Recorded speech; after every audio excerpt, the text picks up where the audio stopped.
स्वागत है आप सभी बच्चों का आज की इस क्लास में। और आज हम लोग बिल्कुल बात करने वाले हैं आईसीटी स्किल्स। अगर आप बच्चे एआई से बिलोंग करते हैं या फिर आईटी 402 आपके पास में है तो एम्प्लॉयबिलिटी स्किल के अंदर ये आईसीटी स्किल्स हमारे पास में है। तो चलिए कहानी को शुरू करते हैं। जब कहानी कभी भी शुरू करते हैं तो उसमें आपके पास में अगर कुछ इस तरीके से है कि जिसकी एक्रोनिम बन सके, जिसकी फुल फॉर्म बन सके, तो हमारे दिमाग में सबसे पहले यही आता है कि यार इसकी फुल फॉर्म क्या है। जैसे ICT, I for information communication technology.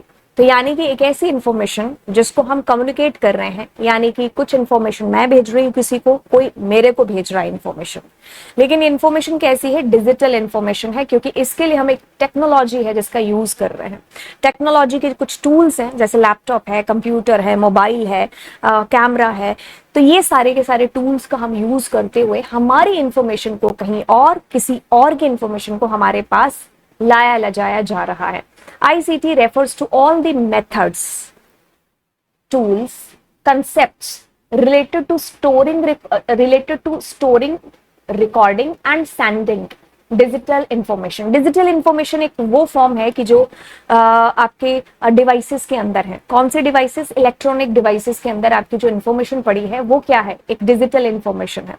वही इंफॉर्मेशन आप क्या कर रहे हो, किसी को भेज रहे हो, वहां पर वो स्टोर कर रहा है। हो सकता है वो आपको कुछ इंफॉर्मेशन भेज रहा हो, आप इसको स्टोर कर रहे हो, आप उसको रिकॉर्ड कर रहे हो। तो इसके लिए आप बहुत सारे टूल्स का यूज कर रहे हो। ऐसे थोड़ी ना हवा में चली जाएगी इंफॉर्मेशन, है ना। तो आपके पास में एक मोबाइल है, मोबाइल का सहारा लेकर के, कंप्यूटर का सहारा लेकर के, यानी कि वो हम आईसीटी टूल्स का सहारा लेकर के अपनी इंफॉर्मेशन को एक जगह से दूसरी जगह भेज रहे हैं। और कैसी इंफॉर्मेशन? हमारी डिजिटल इंफॉर्मेशन, क्योंकि वो हमारे इलेक्ट्रॉनिक डिवाइसेस में है। जैसे मेरे मोबाइल पे पड़ी हुई मेरी कोई इंफॉर्मेशन या कोई डेटा या कोई चैट भी हम लोग आपस में कर रहे हैं, है ना, तो वो भी क्या, एक डेटा है, एक इंफॉर्मेशन है। When information is stored and recorded on electronic devices it takes on our digital form. तो वो एक डिजिटल फॉर्म के अंदर होती है। आईसीटी डिवाइसेस जैसे कि आपको मैंने बता दिया, टैबलेट हो गया, स्मार्टफोन हो गया, लैपटॉप हो गया, प्रिंटर, जो भी कंप्यूटर से रिलेटेड आपको डिवाइसेस नजर आ रहे हैं यहाँ पर, वो सारे के सारे आपके आईसीटी डिवाइसेस हैं। ठीक है। अब जब डिवाइसेस की बात हो रही है, कंप्यूटर की बात हो रही है, इंफॉर्मेशन कम्युनिकेशन टेक्नोलॉजी की बात हो रही है, तो हम यहाँ पर उसके इन डिवाइसेस को कैसे स्टडी करना भूल सकते हैं? क्योंकि आपके पास में दो टर्म आती है। पहली आती है जी हार्डवेयर, दूसरी आती है जी सॉफ्टवेयर। बचपन में कभी हमारी मैम ने हमें बताया था, हार्डवेयर यानी कि फिजिकल पार्ट हमारे कंप्यूटर का, जिसको हम देख सकते हैं, जिसको हम ऑफ कोर्स टच कर सकते हैं, तो वो एक हार्डवेयर हो गया। जैसे कि अगर मेरे हाथ में पकड़ा हुआ ये मेरा मोबाइल, ठीक है, इसकी एक डिफाइन एक स्ट्रक्चर है, मुझे पता है कि भाई ये इस तरीके से शेप बनी हुई है इसकी, और मैं इसको टच कर सकती हूँ। ठीक है, टच करके और मैं फील करके इसको बता सकती हूँ कि भाई ये इस तरीके का डिवाइस है, ठोस है, या जो भी इसकी शेप के बारे में है ना, तो मैं इसको देख भी है जो बेसिकली सकती हूँ। तो ये एक हार्डवेयर हो गया, एक बॉडी स्ट्रक्चर हो गया उसका, है ना। तो बिल्कुल अगर मैं इस लैपटॉप की बात कर रही हूँ, इस पेन की बात कर रही हूँ, तो ये क्या है? सारे के सारे हार्डवेयर है। ठीक है, बिल्कुल, जिसको आप टच कर सकते हो, जिसको आप देख सकते हो। ये जितनी भी आपके सामने फोटोज दिखाई दे रहे हैं जो आपके कंप्यूटर के अलग अलग डिफरेंट पार्ट्स हैं, तो वो हार्डवेयर हो गए सारे, है ना।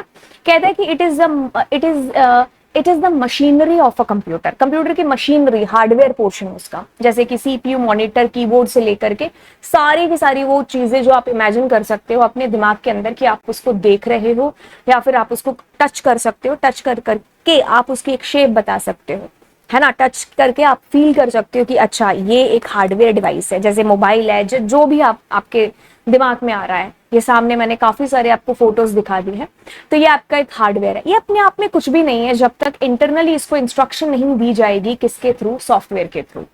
ठीक है। अब देखो, इसमें मान लो मुझे किसी को बटन प्रेस करके किसी को हेलो भेजना है, मतलब कि मैंने एक सॉफ्टवेयर ओपन किया, वहां पर एंटर वाला बटन था, या फिर मान लो कीबोर्ड पर है, ये हार्डवेयर है ना। तो अब मैं, जब तक मेरा जो सॉफ्टवेयर है इंटरनली इंस्ट्रक्ट नहीं करेगा कि भाई आपको जो है इस बटन को प्रेस करने के बाद वो मैसेज सामने वाले के पास पहुंच जाएगा, तो ये अपने आप में कुछ भी नहीं कर सकता। ठीक है, मतलब वो सॉफ्टवेयर आपके पास पर्टिकुलर होना चाहिए। सॉफ्टवेयर ही है जो इंस्ट्रक्ट करेगा। जैसे इसके अंदर का एग्जांपल ले लें, इसके अंदर अगर एंड्रॉइड फोन है, एंड्रॉइड नहीं होगा तो फिर ये किस काम का, है ना। It's like body without soul, है ना। तो बॉडी को भी इंस्ट्रक्शन कौन दे रही होती है? हमारे अंदर हमारा दिमाग दे रहा होता है। वैसे ही यहाँ पर एक हार्डवेयर बॉडी अपने आप में कुछ भी नहीं है जब तक उसको सॉफ्टवेयर अंदर से इंस्ट्रक्ट नहीं करता। तो software giving the instruction to the hardware body, ठीक है, आप अगर यहाँ से कीबोर्ड से कुछ भी एंटर कर रहे हो तो वो जो चीज है वो आपने एंटर कर दी, हार्डवेयर पोर्शन चल रहा है, लेकिन अंदर से इंस्ट्रक्शन जो उसको मिल रही होगी उसके ऑपरेटिंग सिस्टम की, उस पर्टिकुलर सॉफ्टवेयर के थ्रू है जो मिल रही होगी। तो सॉफ्टवेयर है जो जाकर के इंस्ट्रक्ट करता है आपके हार्डवेयर को, तब जाकर के आपका हार्डवेयर है जो एक्ट परफॉर्म कर पाता है, जो एक्ट आपको परफॉर्म कराना है। ठीक है, कई बार ऐसा होता है कि हम लोग कोई नया ऐसा डिवाइस लेकर के आते हैं तो उसका मुझे सॉफ्टवेयर पहले इंस्टॉल करना पड़ता है, फिर मैं उसको जाकर के यूज कर पाऊंगी, क्योंकि वो अपने आप में कुछ भी नहीं है जब तक उसको इंस्ट्रक्शन नहीं दी जाएगी। अब प्रिंटर है, प्रिंटर अपने आप से आप लाइट ऑन कर दोगे तो क्या प्रिंट दे देगा? नहीं, आपको इधर से कमांड देनी पड़ेगी कि भाई ये चीज मुझे प्रिंट करके दो, तो सॉफ्टवेयर के थ्रू ही उसको इंस्ट्रक्शन है जो दी जाएगी, तभी वो काम कर पाएगा। तो आप एक चीज समझे कि सॉफ्टवेयर और हार्डवेयर दोनों मिलकर के ही है जो एक्शन परफॉर्म कर रहे हैं। ना तो सॉफ्टवेयर की कोई एग्जिस्टेंस रहेगी विदाउट हार्डवेयर, और ना ही हार्डवेयर का कोई सेंस या कोई मतलब रह जाएगा बिना सॉफ्टवेयर के। जैसे वही बात है, अगर मैं व्हाट्सएप को इमेजिन कर रही हूँ तो वो अपने मोबाइल के अंदर ही इमेजिन करूंगी, है ना। और अगर मान लो इसके अंदर जो है एंड्रॉइड ही नहीं है, कोई सॉफ्टवेयर ही नहीं है, तो फिर इस बॉडी का क्या काम, है ना। तो ये तो क्या है, एक खाली वो कह सकते हो खांचा सा है, इसको मतलब इसकी कोई कीमत ही नहीं रह जाएगी, है ना। वही चीज बॉडी विदाउट सोल क्या है। ओके, सो कहता है कि software the part which can not be seen but it makes hardware to work. ठीक है, तो आपका हार्डवेयर तभी काम करेगा जब आपके सॉफ्टवेयर के थ्रू इसको इंस्ट्रक्शन दी जाएगी। ठीक है, जैसे आप बहुत बार देखते होंगे कि आपके पीसी आपके जैसे कीबोर्ड में एक प्लस का साइन है। ठीक है, तो प्लस अगर मैं आपसे पूछूंगी तो क्या करता है, तो आप कहोगे कि ये जोड़ रहा है दो नंबर को, लेकिन बहुत सारे ऐसे सॉफ्टवेयर्स हैं जिसमें प्लस का कुछ और यूज हो सकता है, जैसे गेम वेम के अंदर, है ना। तो मतलब वो पर्टिकुलर सॉफ्टवेयर उस प्लस को इंस्ट्रक्शन दे रहा है कि अब तुम प्लस का रोल वो वाला प्ले नहीं करोगे जो जनरल है, अब तुम ये वाला रोल है जो प्ले करोगे। तो मतलब सॉफ्टवेयर के थ्रू इंस्ट्रक्शन मिली उसके हार्डवेयर को, तब जाकर के वो कोई एक्शन है जो परफॉर्म कर पा रहा है। किस्सा आप थोड़ा सा आगे दोहराते हैं और कहता है कि भाई स्टार्टिंग अ कंप्यूटर, एक कंप्यूटर का पावर बटन जब आप प्रेस कर देते हो तो उसके बाद क्या क्या प्रोसेस होती है, आपका कंप्यूटर किस तरीके से जो है ऑपरेटिंग सिस्टम को लोड करता है, फिर आपको आपकी डेस्कटॉप स्क्रीन यानी कि फर्स्ट स्क्रीन आपको दिखाई देती है, तो ये सारी प्रोसेस किस तरीके से आगे मूव ऑन करती है, तो उन्हीं चीजों के बारे में हम लोग डिस्कस करेंगे। यहाँ पर एक टर्म है जो आपने सुनी होगी जिसका नाम है जी बूटिंग। बूटिंग क्या है, हमारे कंप्यूटर को जैसे ही हमने स्टार्ट किया, यानी कि जैसे ही मैंने पावर बटन को प्रेस किया, उसके बाद से जो जो ऑपरेशंस परफॉर्म होते हैं आपके कंप्यूटर को स्टार्ट करने के लिए, वही हमारा क्या है, हम कंप्यूटर की भाषा में उसको क्या बोल देते हैं, बूटिंग बोल देते हैं। तो अगर इसकी किताबी भाषा को भी पढ़ते हैं तो कहता है कि it is the process of starting up a computer और कोई भी ऐसा electronic device and preparing it for operation. तो मतलब कहने के लिए कि आपको कंप्यूटर के अंदर काम करना है, आपको उसको चलाना है, तो जैसे आपने पावर बटन प्रेस किया वहां से लेकर के उसका स्टार्टिंग पॉइंट तक जो जो भी बीच में प्रोसेस हो रही है, जो जो भी चीजें हो रही है, वो सारी आपकी क्या है, बूटिंग है। ठीक है, अब ये कहता है कि it involves the initial loading of software and initializing the hardware component necessary for the device to function properly. मतलब वो पर्टिकुलर आपका जो डिवाइस है या कंप्यूटर है, उसको चलने के लिए जो जो अदर डिवाइसेस की भी जरूरत पड़ती है या सॉफ्टवेयर की जरूरत पड़ती है, ऑपरेटिंग सिस्टम की जरूरत पड़ती है ना, तो वो सारी की सारी प्रोसेस आपकी इस दौरान होती है, किस दौरान, बूटिंग के अंदर। ठीक है, तो इस प्रोसेस को हम लोग बूटिंग है जो बेसिकली बोल देते हैं। जैसे सुबह अगर मैं मॉर्निंग में उठ करके उसके बाद ऑफिस जाने के लिए तैयार हो रहे हैं, है ना, तो वो प्रोसेस क्या है, एक बूटिंग है। वही चीज है कि आपने अपने कंप्यूटर को स्टार्ट किया, अब आपको काम करना है उसके ऊपर, तो वहां तक वो जो छोटा सा टाइम पीरियड है ना, वही आपका क्या है, बूटिंग है। When you turn on your computer or device, the booting process begins. ठीक है, जैसे ही आपने अपने कंप्यूटर के अंदर के इस पावर बटन को प्रेस किया, ठीक है, चाहे वो लैपटॉप हो, चाहे आप सीपीयू के थ्रू उस बटन को प्रेस कर रहे हो, तो आपकी बूटिंग प्रेस जो प्रोसेस है वो बिगिन हो जाती है, स्टार्ट हो जाती है। अब इस चीज को हम लोग थोड़ा सा डिटेल में देखते हैं, step by step. Number 1 step क्या होगा, अगर आपको कंप्यूटर स्टार्ट करना है तो ऑब्वियसली हम लोग पावर बटन को प्रेस करेंगे, चाहे मेरे पास लैपटॉप हो, चाहे आपके हाथ में मोबाइल हो, चाहे हम पीसी की बात क्यों ना कर रहे हो, तो हम लोग क्या कर रहे होंगे, पावर बटन को ऑन करेंगे। ठीक है, तो कहते हैं कि you switch on the device और press the power button, supply electricity to the components. बिल्कुल हमें उसको करंट देना है, स्टार्ट करना है, क्योंकि कंप्यूटर एक इलेक्ट्रॉनिक डिवाइस है। ठीक है, तो आप क्या करेंगे, पावर बटन प्रेस करके ये निश्चित कर देंगे कि भाई हमारा कंप्यूटर अब स्टार्ट हो रहा है या अब हमें इसके ऊपर काम करना है। ठीक है, अब इसके बाद की जो स्टेप नंबर 2 है, उसके अंदर एक चीज आती है, टर्म आती है जिसका नाम है पावर ऑन सेल्फ टेस्ट। अब ये क्या है? कहते हैं कि the device perform a quick internal check, जिसको हम कहते हैं पोस्ट। इंटरनल चेकिंग से मतलब है कि भाई आपका कंप्यूटर स्टार्ट हो रहा है तो उसके अंदर जितने भी कंपोनेंट्स है, उसके हार्डवेयर कंपोनेंट्स है, जो जो भी उसको काम करने के लिए चाहिए, ठीक है, तो वो सारे के सारे क्या है, आपके चेक होंगे। जैसे कि अगर हमें मेमोरी की जरूरत पड़ रही है तो हमें मेमोरी भी देखनी है, हमें जो भी हार्डवेयर डिवाइसेस उसके साथ अटैच है, चाहे वो कीबोर्ड हो, माउस हो, तो ये सारे के सारे जो रिलेटेड हैं तो इन सबको चेक किया जाता है, ठीक है, कि भाई ये सब अच्छे से काम परफॉर्म है जो कर रहे हैं कि नहीं कर रहे हैं, चाहे वो मेमोरी से रिलेटेड हो। तो इसी सारी एक टर्म को हम लोग यहाँ पर क्या बोल देते हैं, पावर ऑन सेल्फ टेस्ट। ठीक है, तो हमारे काम करने से पहले हम ये सुनिश्चित कर रहे हैं, हम ये चेक कर रहे हैं कि सारे के सारे जो डिवाइसेस हैं या मेमोरी प्रोसेसर है, क्या वो मेमोरी है या प्रोसेसर है, क्या वो काम कर रहे हैं ढंग से, या फिर वो सही तो है। मतलब मैं अगर जिस चीज पर काम कर रहा हूं तो उसको मैं करने से पहले एक बार क्या कर रहा हूं, बस चेक कर रहा हूं। कहता है कि the device perform a quick internal check, जिसको हम क्या कहते हैं, पोस्ट कहते हैं, to ensure that the essential hardware components are functioning correctly. तो जो इंटरनली जितने भी आपके कंपोनेंट्स हैं, जो भी उसके साथ अटैच हैं, क्या वो काम कर रहे हैं प्रॉपरली, तो ये ही इंश्योर करना, इसी की ही चेकिंग करना इज कॉल्ड पोस्ट।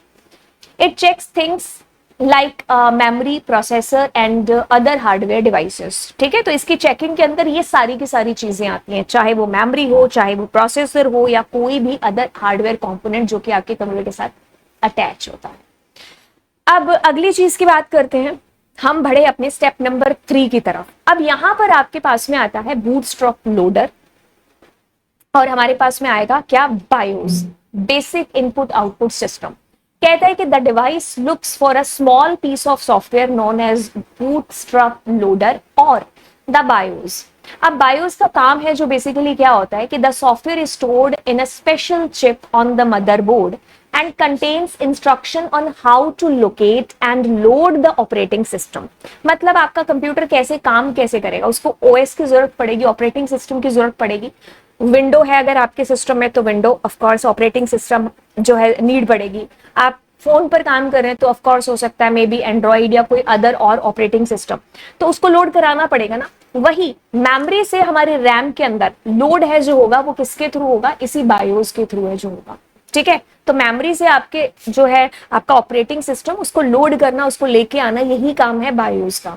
ठीक है, कहता है कि द बूटस्ट्रैप लोडर और BIOS locate the operating system which could be, कोई भी हो सकता है, आप विंडोज यूजर हैं या मैक ऑपरेटिंग सिस्टम, लिनक्स है आपके पास में, या कोई भी अदर ऑपरेटिंग सिस्टम। ठीक है, टाइप से कोई मतलब नहीं है, बस ओएस से मतलब है। ठीक है, तो ये लोड करेगा आपके ऑपरेटिंग सिस्टम को। It load the necessary files from the storage device, जो भी आपके पास हार्ड डिस्क है या कोई पेन ड्राइव के अंदर भी हमने स्टोर करके रखा है हमारा ऑपरेटिंग सिस्टम, है ना, तो जो भी उसकी नेसेसरी फाइल्स होगी सारी की सारी लोड हो जाएंगी हमारी रैम के अंदर, जो भी इनिशियल प्रोसेस चलने के लिए चाहिए हमारे कंप्यूटर को। ठीक है, तो वो सारी की सारी लोड हो जाएंगी रैम के अंदर। अब इनिशियलाइजेशन, कहता है कि the operating system start initialising. तो जैसे ही ऑपरेटिंग सिस्टम लोड होता है तो वो एक्शन परफॉर्म करना स्टार्ट करता है। तो जो भी, जैसे ग्राफिक कार्ड हो गया, नेटवर्क कार्ड हो गया, या फिर कोई भी अदर पेरिफेरल डिवाइसेस आपके कंप्यूटर के साथ कनेक्टेड हैं, तो वो सबको क्या है, धीरे धीरे स्टार्ट करना जो है चालू कर देता है। ठीक है, अब इसके बाद हम मुलाकात करते हैं हमारे पहले स्क्रीन के साथ में, जो कि हमारा डेस्कटॉप आता है, जिसके ऊपर कुछ ग्राफिकल जो है आइकन्स हैं जो आपको दिखाई देते हैं। तो यही हमारा क्या है, ग्राफिकल यूजर इंटरफेस है। ठीक है, क्योंकि हम इंटरैक्ट करते हैं उन आइकन्स के साथ में, आपको जस्ट उन पर डबल क्लिक करना है और अपना एक्शन परफॉर्म करना है। आपको फोल्डर के लिए एक अलग आइकन दिखेगा, रिसाइकिल बिन का एक अलग आइकन दिखेगा, है ना, माई कंप्यूटर का आपको एक अलग आइकन दिखेगा। तो ऐसे आपका जो पहली मुलाकात होती है वो इस तरीके से होती है। ठीक है, तो हम जो हमारी डेस्कटॉप पहली स्क्रीन है, हमारा कंप्यूटर स्टार्ट होकर के हम जहां पहुंचते हैं तो वो हमारी एक डेस्कटॉप स्क्रीन है जो होती है। ठीक है, जहां पर आपके पास में आपके कुछ कुछ आइकन्स या फिर कुछ फाइल्स वगैरह जो आप डेस्कटॉप वगैरह पर रखते हो तो वो आपको दिखाई देती है। ठीक है, तो ऐसे हमारा पूरा प्रोसेस होता है कि जैसे हम स्टार्ट बटन पर क्लिक करने से लेकर के हम डेस्कटॉप विंडो तक किस तरीके से पहुंचते हैं। अब मैंने यहाँ पर काफी सारी चीजों के नाम लिए, मैंने ग्राफिकल यूजर इंटरफेस का नाम ले लिया, मैंने ऑपरेटिंग सिस्टम का नाम ले लिया। है ना। बेसिकली ये क्या चीजें हैं, इनको एक एक करके हम लोग डिस्कस करते हैं। जैसे मैंने जो है मैंने डेस्कटॉप का भी अगर नाम लिया, या जो भी ये चीजें हम लोग एक एक करके जो कंप्यूटर के अंदर देखेंगे, तो वो सबको हम लोग अभी डिटेल में डिस्कस है जो करेंगे। तो सबसे पहले हम लोग लेते हैं किसको, ऑपरेटिंग सिस्टम को। तो ऑपरेटिंग सिस्टम क्या है, इट्स लाइक ए बॉस हमारे कंप्यूटर के अंदर, मतलब एक जो मेन करता धरता है ना, वो यही ऑपरेटिंग सिस्टम। तो जो भी प्रोसेस हमारे कंप्यूटर के अंदर हो रही है, जो भी चीजें हम लोग करवा पा रहे हैं, वो इसी के थ्रू करवा पा रहे हैं, हमारे ऑपरेटिंग सिस्टम के थ्रू। ठीक है, ऑपरेट कर रहा है। तो ये क्या है, बिहेव करता है या ये एक्ट कर रहा है किस तरीके से, बॉस के तरीके से। तो कहता है कि it tells the computer what to do and help you use it easily. तो अगर आपको what to do and how to do, क्या करना और कैसे करना, वो सारी चीजें आपको ऑपरेटिंग सिस्टम के थ्रू, ये जो इंस्ट्रक्शन है जो मिल रही है। आप खुद सोचिए, आप किसी के साथ चैट करना चाह रहे हैं, है ना, तो आपको किसकी जरूरत होगी, आप कहोगे मुझे व्हाट्सएप की या टेलीग्राम की और मे बी इंस्टाग्राम, किसी ऐसे चैट सॉफ्टवेयर की जरूरत होगी। बट आप सपोज करो कि अगर आपके मोबाइल में या फिर आपके लैपटॉप में ऑपरेटिंग सिस्टम ही नहीं है, तो आप कहां पर उसको रन करोगे, है ना। तो मतलब एक प्लेटफॉर्म हो गया आपका, कौन सा, आपका ऑपरेटिंग सिस्टम। ठीक है, तो यही हेल्प करेगा कि आपको क्या करना है, और यही आपको इजीली आगे परफॉर्म करने के लिए काम को आपकी हेल्प है जो करने वाला है। Just like a boss manage employ and operating system manage the computer's program and make sure they all work together. जैसे बॉस एक कंपनी में जो है मैनेज करता है हर एक चीज को, कि भाई ऐसे ऐसे एक्शन परफॉर्म करना है, तुमने इसके साथ काम करना है, ऐसे होनी है चीजें। वही काम हमारे पास ऑपरेटिंग सिस्टम का है। तो आपके पास बहुत सारे, देखो लिनक्स हो गया, फ्री बीएसडी, काफियों के तो आपने नाम भी है जो नहीं सुने होंगे, विंडो मैक को छोड़ दे तो, लिनक्स को छोड़ दे तो ये सारे क्या है, ऑपरेटिंग सिस्टम्स के ही एग्जांपल्स हैं। ठीक है, जैसे बॉस का काम होता है कंपनी के अंदर की सारी चीजों को कैसे मैनेज करना, वैसे ही हमारे कंप्यूटर का जो बॉस है वो ऑपरेटिंग सिस्टम है, ये भी यही चीज करेगा, मैनेज करेगा कि कैसे आपकी चीजें हैं जो कंप्यूटर के अंदर, वो कैसे एक साथ मिलकर के एक्शन को परफॉर्म है जो करें। Operating system is a special type of software. कैसा स्पेशल टाइप, ये सिस्टम सॉफ्टवेयर है। दो तरीके के सॉफ्टवेयर होते हैं आपके पास में, एप्लीकेशन सॉफ्टवेयर और एक सिस्टम सॉफ्टवेयर। तो ये एक सिस्टम सॉफ्टवेयर है that acts as the backbone of our computer. ये हमारे कंप्यूटर की एक तरीके से एक बैकबोन है।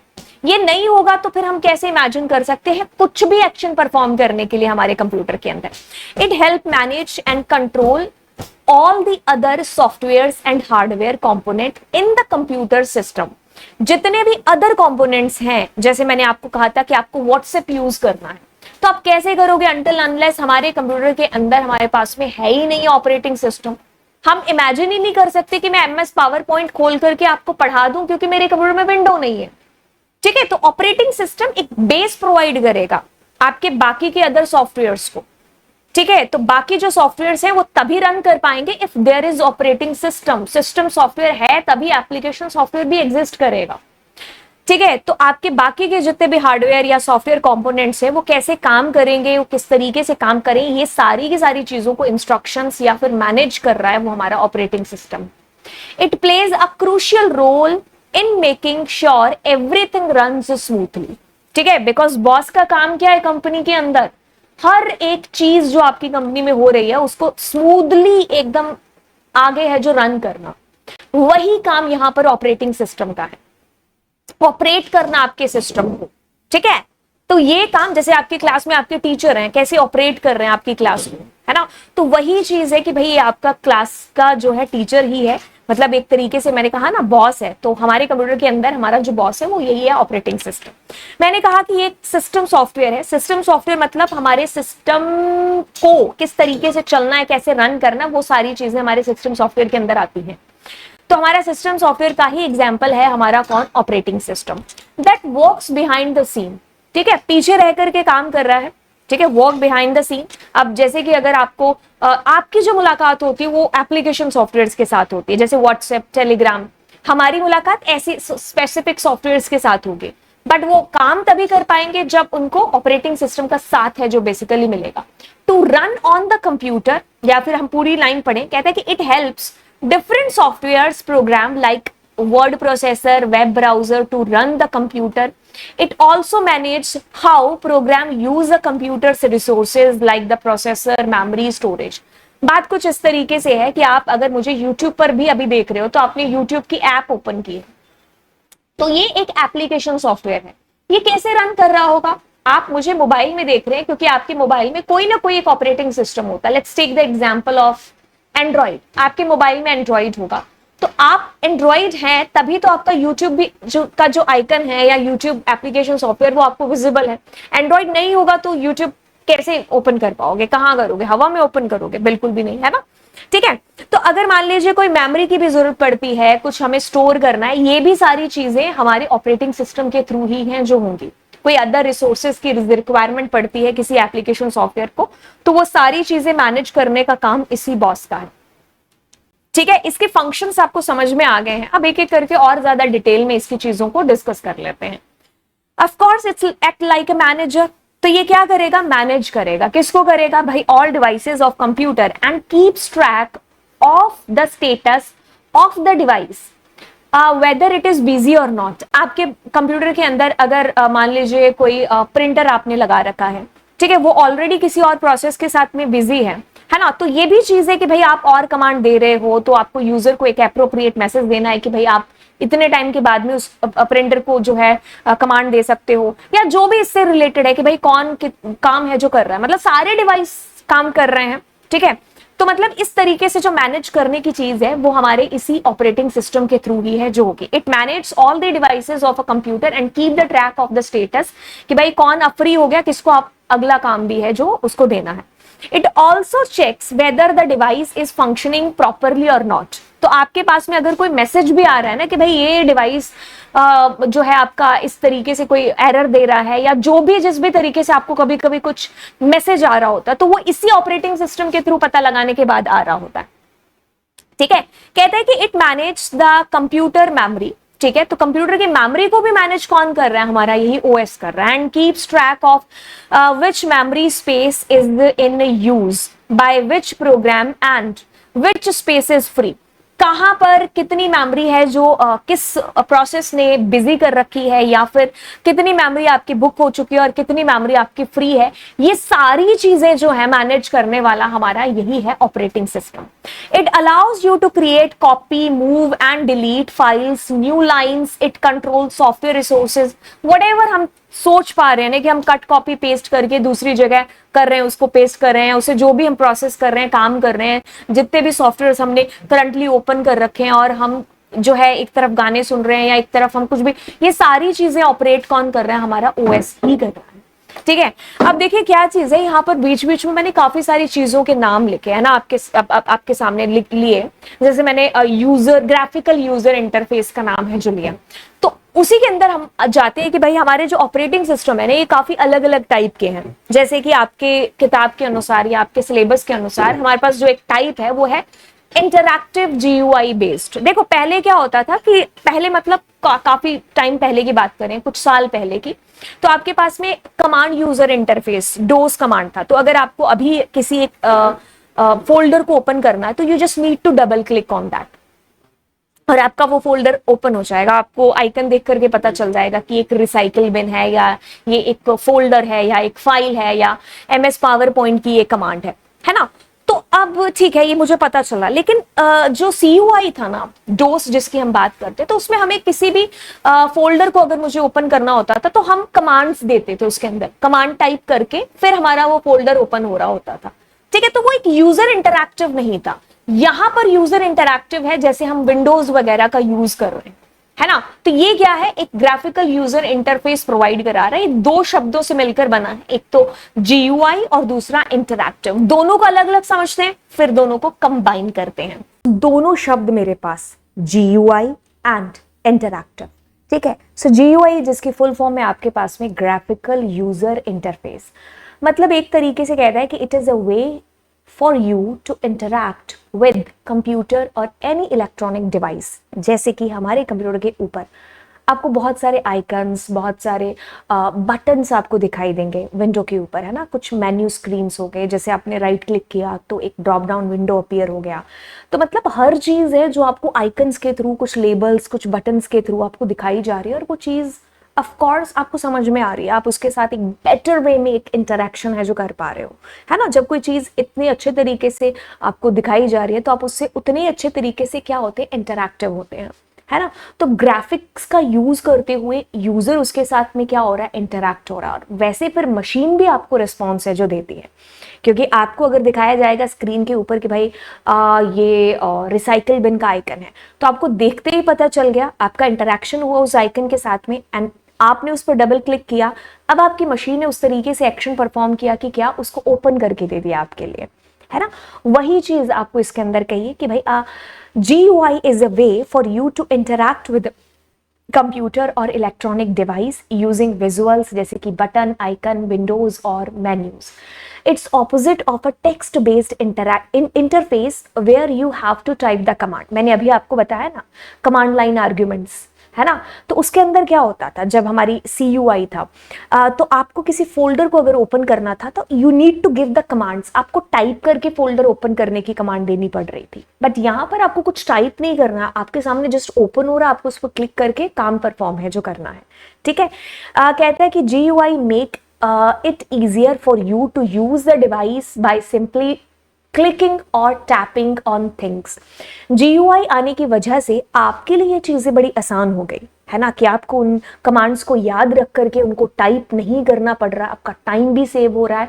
एंड ऑफ कोर्स हर किसी के याद रख पाना is not a easy task. अगर आज कोई इतना पढ़ा लिखा बंदा भी नहीं है, वो भी आप कह लो कि भाई कंप्यूटर यूज है जो कर रहा है, उसको याद रखने की जरूरत नहीं है, ठीक है।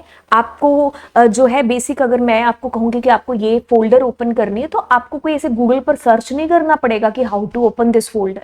You just need to interact with that folder and आपको क्लिक करना और काम हो जाएगा आपका।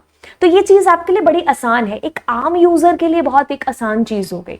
CUI जब तक था तो आप काम इतने लोग हैं जो नहीं कर पा रहे थे कंप्यूटर पर, क्योंकि वो हर किसी के एक बस की बात नहीं थी। आप कितनी कमांड्स को याद करते, आप बेसिक्स याद कर लिया ठीक है, लेकिन हर चीज जब आपको लिख लिख करके बतानी है तो that's really very difficult task, अगर हम उसको प्रैक्टिकल वे के अंदर देखें।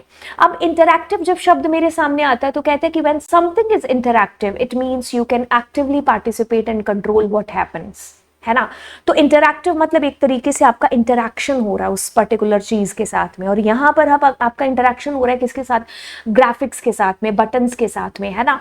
कुछ विंडोज के कुछ आइकन्स है आपके पास में, कुछ मेन्यूज है जिनको आप इंटरैक्ट है जो कर पा रहे हैं, है ना। In the context of interactive GUI it means that you can engage with the graphical elements on the screen and get response to और टेक एक्शंस। वही चीज बार बार आपको बताई जा रही है। अब इन दोनों शब्दों को जब आपने मिलाया तो मिला करके आपको मिलता है interactive GUI is the user interface that lets you interact with the device using visual elements like button and menus, और फिर आप इनके साथ काम कर पाते हैं। जो चीजें मैंने आपको बताई आई होप आपको समझ में आई होंगी। एंड इसका जीता जागता एग्जाम्पल हमारी विंडो, हमारे मोबाइल फोन के अंदर वो जो छोटे छोटे आइकन्स आपको दिखाई दे रहे हैं कि जैसे आप स्क्रीन पर आ रहे हो तो एक आपको डेस्कटॉप दिखाई दे रहा है, आपको सारी चीजें एकदम समझ में आ रही है, यूजर के साथ एक बेटर इंटरेक्शन है। तो यही हमारा interactive GUI based operating system है।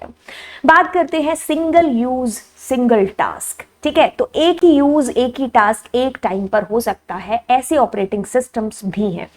Often referred to as an embedded operating system is a type of operating system designed to perform a specific function or task, ठीक है। उन ऑपरेटिंग सिस्टम्स को कुछ वही स्पेसिफिक टास्क परफॉर्म करने के लिए बनाया जाता है, जैसे कि हमारे जो विंडोज हैं या फिर कोई मैक ऑपरेटिंग सिस्टम है, ये उस तरीके से नहीं होते क्योंकि इन पर ये मल्टीपल टास्क को परफॉर्म कर सकते हैं या कर पाते हैं। बट ऐसे ऑपरेटिंग सिस्टम जिनको किसी एक स्पेसिफिक टास्क के लिए बना दिया कि अब तुम यही टास्क है जो परफॉर्म करोगे, तो सिंगल यूज सिंगल टास्क, ठीक है, राइट। लेकिन हमारे मैक हो गया या विंडोज हो गए तो इन पर हम ऐसे नहीं, ये मल्टीपल चीजें एक साथ कर सकते हैं। Single task operating system focus on executing a single application, उसी एक स्पेसिफिक चीज के ऊपर वर्क है या काम है जो बेसिकली करेंगे। सिंगल यूज मल्टीटास्क, तो ऐसे ऑपरेटिंग सिस्टम जैसे हम विंडोज की बात कर रहे हैं, एक जीता जागता हमारे पास एग्जांपल कहता है कि a type of operating system that designed for a specific purpose और application but can handle multiple task और प्रोसेस साइमल्टेनियसली। हम साथ साथ गाने भी सुन रहे होते हैं, साथ साथ टाइपिंग भी कर रहे होते हैं और साथ साथ में भी हो सकता है 50 ऑपरेशन पीछे और चल रहे हो। तो ऐसे हम कंप्यूटर्स का यूज करते हैं जो सिंगल, हम एक ही यूजर है उसके साथ में, बट वो हमारे लिए बहुत सारे टास्क है जो करके दे रहा है। ठीक है, एक तरफ मैं कैलकुलेशन कर रही हूँ, मेरा कैलकुलेटर ओपन है, गाने चल रहे हैं, और मे भी हो सकता है मैं टाइप भी कर रही हूँ या फिर पीछे कोई चीज कॉपी पेस्ट हो रही हूँ, है ना। तो मल्टीपल टास्क हो रहे हैं और मैं एक सिंगल यूजर हूँ उसके। ठीक है, तो it combines the characteristics of a single use operating system which is dedicated to a specific function with the ability to manage the multiple task simultaneously, ठीक है, या फिर concurrently। ओके, सो ये कुछ एग्जांपल्स आपको दे रखे हैं इसके। Multi user operating systems, multi user जैसे कि अगर हम सर्वर की बात कर ले, विंडोज सर्वर की, या ये जो आपके सामने सोलरीज, AIX एग्जांपल दे रखे हैं, तो कहता है कि is a type of operating system that allows multiple user to use computer और devices simultaneously.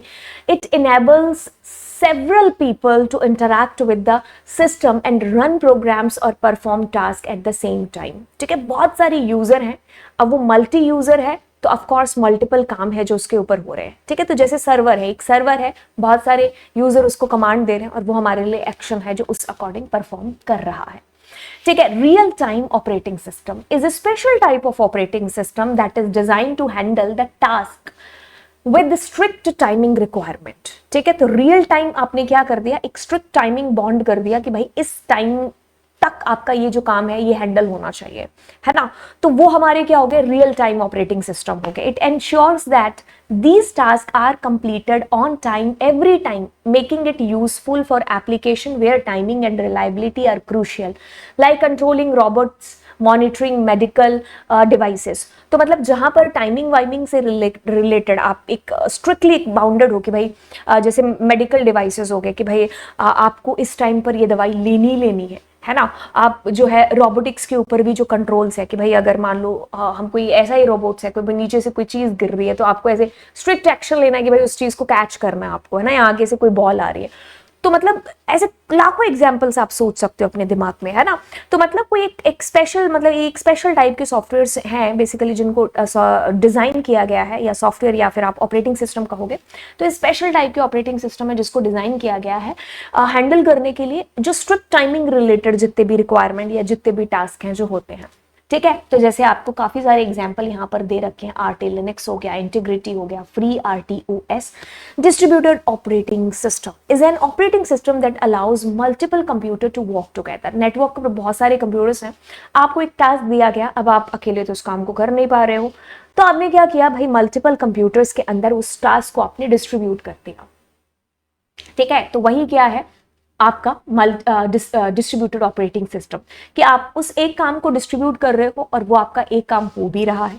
Is an operating system that allows multiple computer to work together as if they were a single system. ठीक है, तो आपका एक बहुत बड़ा task है, आप उसको एक सिंगल सिस्टम पर नहीं कर सकते हो या नहीं कर पा रहे हो, तो आप मल्टीपल सिस्टम्स को आपने उसको दे दिया, तो वो सारे एक कंप्यूटर जितना मतलब मिल करके वो काम है या वो एक्शन है वो आपके लिए परफॉर्म कर रहे हैं। ठीक है, ओके, अब हम हमारे most popular operating system Windows 7 की बात करते हैं। एक ऑपरेटिंग सिस्टम है, कह दो कि भाई एक 2009 के करीब बेसिकली रिलीज हुआ था, ये आपके सिलेबस में है विंडोज 7, तो हमें पढ़ना ही पड़ेगा। माइक्रोसॉफ्ट जो एक कंपनी है उसने इसको जो है रिलीज किया था, और बेसिकली काफ़ी सारे और भी आप कह सकते हो कि भाई विस्टा आया, विंडोज 7 आया, और इस तरीके से अब हम विंडो 11 पर हैं। खैर, it quickly gained popularity and became one of the most widely used Windows version। अगर हम आज कहें, जैसे मैं भी एक विंडो यूजर हूँ, विंडो हम आम जो है सभी के सभी है जो यूज करते, तो ये काफी पॉपुलर है। अब अगर हम यहाँ पर बात करें तो देखिए ग्राफिकल यूजर इंटरफेस की बात हो रही थी, तो जैसे ये मेरा डेस्कटॉप स्क्रीन आपको दिखाई दे रहा है, तो इस पर ये जो छोटे छोटे आपको आइकन्स दिखाई दे रहे हैं या जो भी ये चीजें आपको दिखाई दे रही है, तो मेरा इंटरेक्शन हो रहा है इनके साथ में, तो ये क्या है, ग्राफिकल यूजर इंटरफेस ही तो है ना। तो आपकी ये जो डेस्कटॉप की आपको पहली स्क्रीन दिखाई दे रही है, हाउ दिस इज पॉसिबल, आपका कंप्यूटर स्टार्ट हुआ, स्टार्ट होने के बाद तक यहाँ तक जब आपकी बूटिंग प्रोसेस डन हो रही है, तो ये जो आपको दिखाई दे रहा है आपकी पहली स्क्रीन, इस पर ये जो छोटे छोटे आइकन्स के आपको थ्रू पता चल रहा है कि ये एंटीवायरस है, ये एडोब का आइकन है, ये जो आइकन है आपके पास रिसाइकिल का है या डेस्कटॉप का है, ये कोई PDF है, ये एक फोल्डर है, ये एक स्काइप का है, तो कैसे पता चल रही है चीजें, बिकॉज उनके आइकन्स को मैं पढ़ रही हूँ तब मुझे पता चल रहा है। तो ग्राफिकल यूजर इंटरफेस। अब ये कहता है कि आइकन्स क्या हो गए, ये स्मॉल स्मॉल जो कि आपको यहाँ पर दिखाई दे रहे हैं, सिंबल्स से आपको दिखाई दे रहा है ना, पिक्टोरियल फॉर्म दिखाई दे रही है किसी भी फाइल की, फोल्डर की, तो दीज ऑल आर आइकन्स। ठीक है, तो ये हैं। अब टास्क बार भी है। टास्क बार हमारी ये जो नीचे की साइड होती है ना, जिस पर हमारी करंट में ओपनिंग जितने भी आपकी एप्लीकेशंस है वो आपको दिखाई देती कि अच्छा ये मैंने ओपन किया है या ये ओपन किया है, या नीचे आप को है जो शॉर्ट फॉर्म में भी दिखाया होता है कि आप जल्दी जल्दी यहाँ से भी टास्क बार से ओपन कर लेते हो। तो जो जो आपके टास्क करंट में चल रहे होते हैं तो वो वहां पर आपको दिखाई दे रहे होते हैं, और जो क्विकली आपको एक्सेस करने होते हैं तो वो भी आप अपनी टास्क बार के ऊपर ही रखते हो, है ना। जैसे मैं जाती हूँ तो मुझे पावर पॉइंट या फिर मुझे फिल्मोरा बार बार यूज करना होता है, तो मैं वहीं से टास्क बार से उसको क्लिक करके यूज कर लेती हूँ। ठीक है, तो ये आपकी नीचे की साइड है जो होती है बेसिकली। तो आप इसकी साइड वैसे चेंज भी कर सकते हो, वो कोई बड़ी बात नहीं है, बट यूजुअली आम तौर पर हम लोग उसको डाउन में ही रखते हैं। स्टार्ट बटन होता है कुछ इस तरीके से, ये जो होता है हमारा स्टार्ट बटन। ठीक है, तो ये भी एक ग्राफिकल एलिमेंट्स है हमारी टास्क बार के ऊपर of the Windows operating system that provide access to the start menu. पहले कुछ किसी और तरीके से था, अब हमारा कुछ इस तरीके से ये आइकन आता है और हम इसके ऊपर क्लिक कर रहे होते हैं, और फिर हम कोई भी जो एक्शन परफॉर्म करना है, चाहे वो मुझे कुछ सर्च करना हो या फिर मैं शट डाउन ही पीसी क्यों ना करना चाह रही हूँ, तो इसके अंदर जाकर के मेरे को उसकी ऑप्शन दिखाई है जो बेसिकली दे रहे होंगे। तो एक पूरा स्क्रीन आपको जब दिखाई दे रहा है तो इसमें देखिए इस साइड में आपके पास आइकन है, ये पूरा आपका डेस्कटॉप हो गया, ये आपका ये जो माउस है उसका पॉइंटर हो गया, ये नीचे आपकी टास्क बार हो गई, ये साइड में एक स्टार्ट का बटन आता है आपके पास में, और ये नेविगेशन एरिया हो गया। ठीक है, बेसिकली क्या है, फाइल जब भी मेरे सामने नाम आता है कि जैसे मेरी पीपीटी की फाइल हो गई, मेरी पावर पॉइंट की ऑफ कोर्स फाइल हो गई, और मेरी पीडीएफ की फाइल हो गई, मतलब अलग अलग फाइल्स हैं जो आपने बेसिकली बनाई है। ठीक है, तो अब वो फाइल्स आप कहाँ पर स्टोर करोगे, आप किसी न किसी एक फोल्डर के अंदर स्टोर करोगे, है ना। तो आप एक फोल्डर बनाओगे, कैसे बनाएंगे वो भी मैं आपको बताऊंगी। तो उस फोल्डर को बनाने के बाद में आप उस फाइल को उसके अंदर स्टोर कर दोगे। बस कहते हैं कि everything you store on your computer is stored in the form of a file. File की फॉर्म में ही होता है ना। मैंने कहा कि जैसे आप कुछ भी काम कर रहे होगे, जैसे मैंने प्रेजेंटेशन बना दिया या फिर मैं कोई वर्ड के ऊपर नोटपैड पर कुछ भी ऐसे काम कर रही हूँ, तो everything it is in the form of a file. File system is a way in which you give name to a file, store it and retrieve it. बिल्कुल, फाइल को हम एक पर्टिकुलर नाम भी है जो दे रहे होते हैं। जैसे मैंने ये जो फाइल आपकी बनाई, इसको मैंने आईसीटी स्किल नाम दिया क्योंकि ये आपके सब्जेक्ट के अंदर ये आपकी एक यूनिट थी, तो मैंने इसको वही नाम है जो दे दिया। अब आप इसको स्टोर कहाँ कर सकते हो, ऑफ कोर्स एक फोल्डर क्रिएट करोगे, उसके अंदर आप इसको स्टोर करोगे, और फ्यूचर में जब भी आपको इसको फैच करना होगा, यानी कि ओपन करना होगा, रिट्रीव करना होगा, तो आप आसानी से कर पाएंगे। ठीक है, तो ये जैसे आपको एक डायग्राम दिखाई दे रहा है, जैसे अगले पेज पर आपको ये क्लियर दिखाई दे रहा है। तो मैंने कोई फाइल है जैसे ये बनाई, इसको मैंने ऐसे डाल दिया डॉक्यूमेंट्स के अंदर, बट मैंने अगर डॉक्यूमेंट्स के अंदर एक मैनेज तरीके से अलग अलग नाम के एक फोल्डर बना दिए, तो उनमें मैंने अपनी फाइल्स को पटक दिया जो जिससे रिलेटेड, जैसे स्कूल के डॉक्यूमेंट्स थे वो इसके अंदर डाल दिए, कुछ वर्क रिलेटेड हैं तो वो मैंने इसके अंदर डाल दिए। तो आपके फोल्डर के अंदर आपकी फाइल्स होंगी, ना कि फाइल्स के अंदर फोल्डर होंगे। Make sure that folder is some kind of a container और एक सूटकेस, एक ट्रंक की तरह है जिसके अंदर आप अपनी फाइल्स को स्टोर करके रखते हो।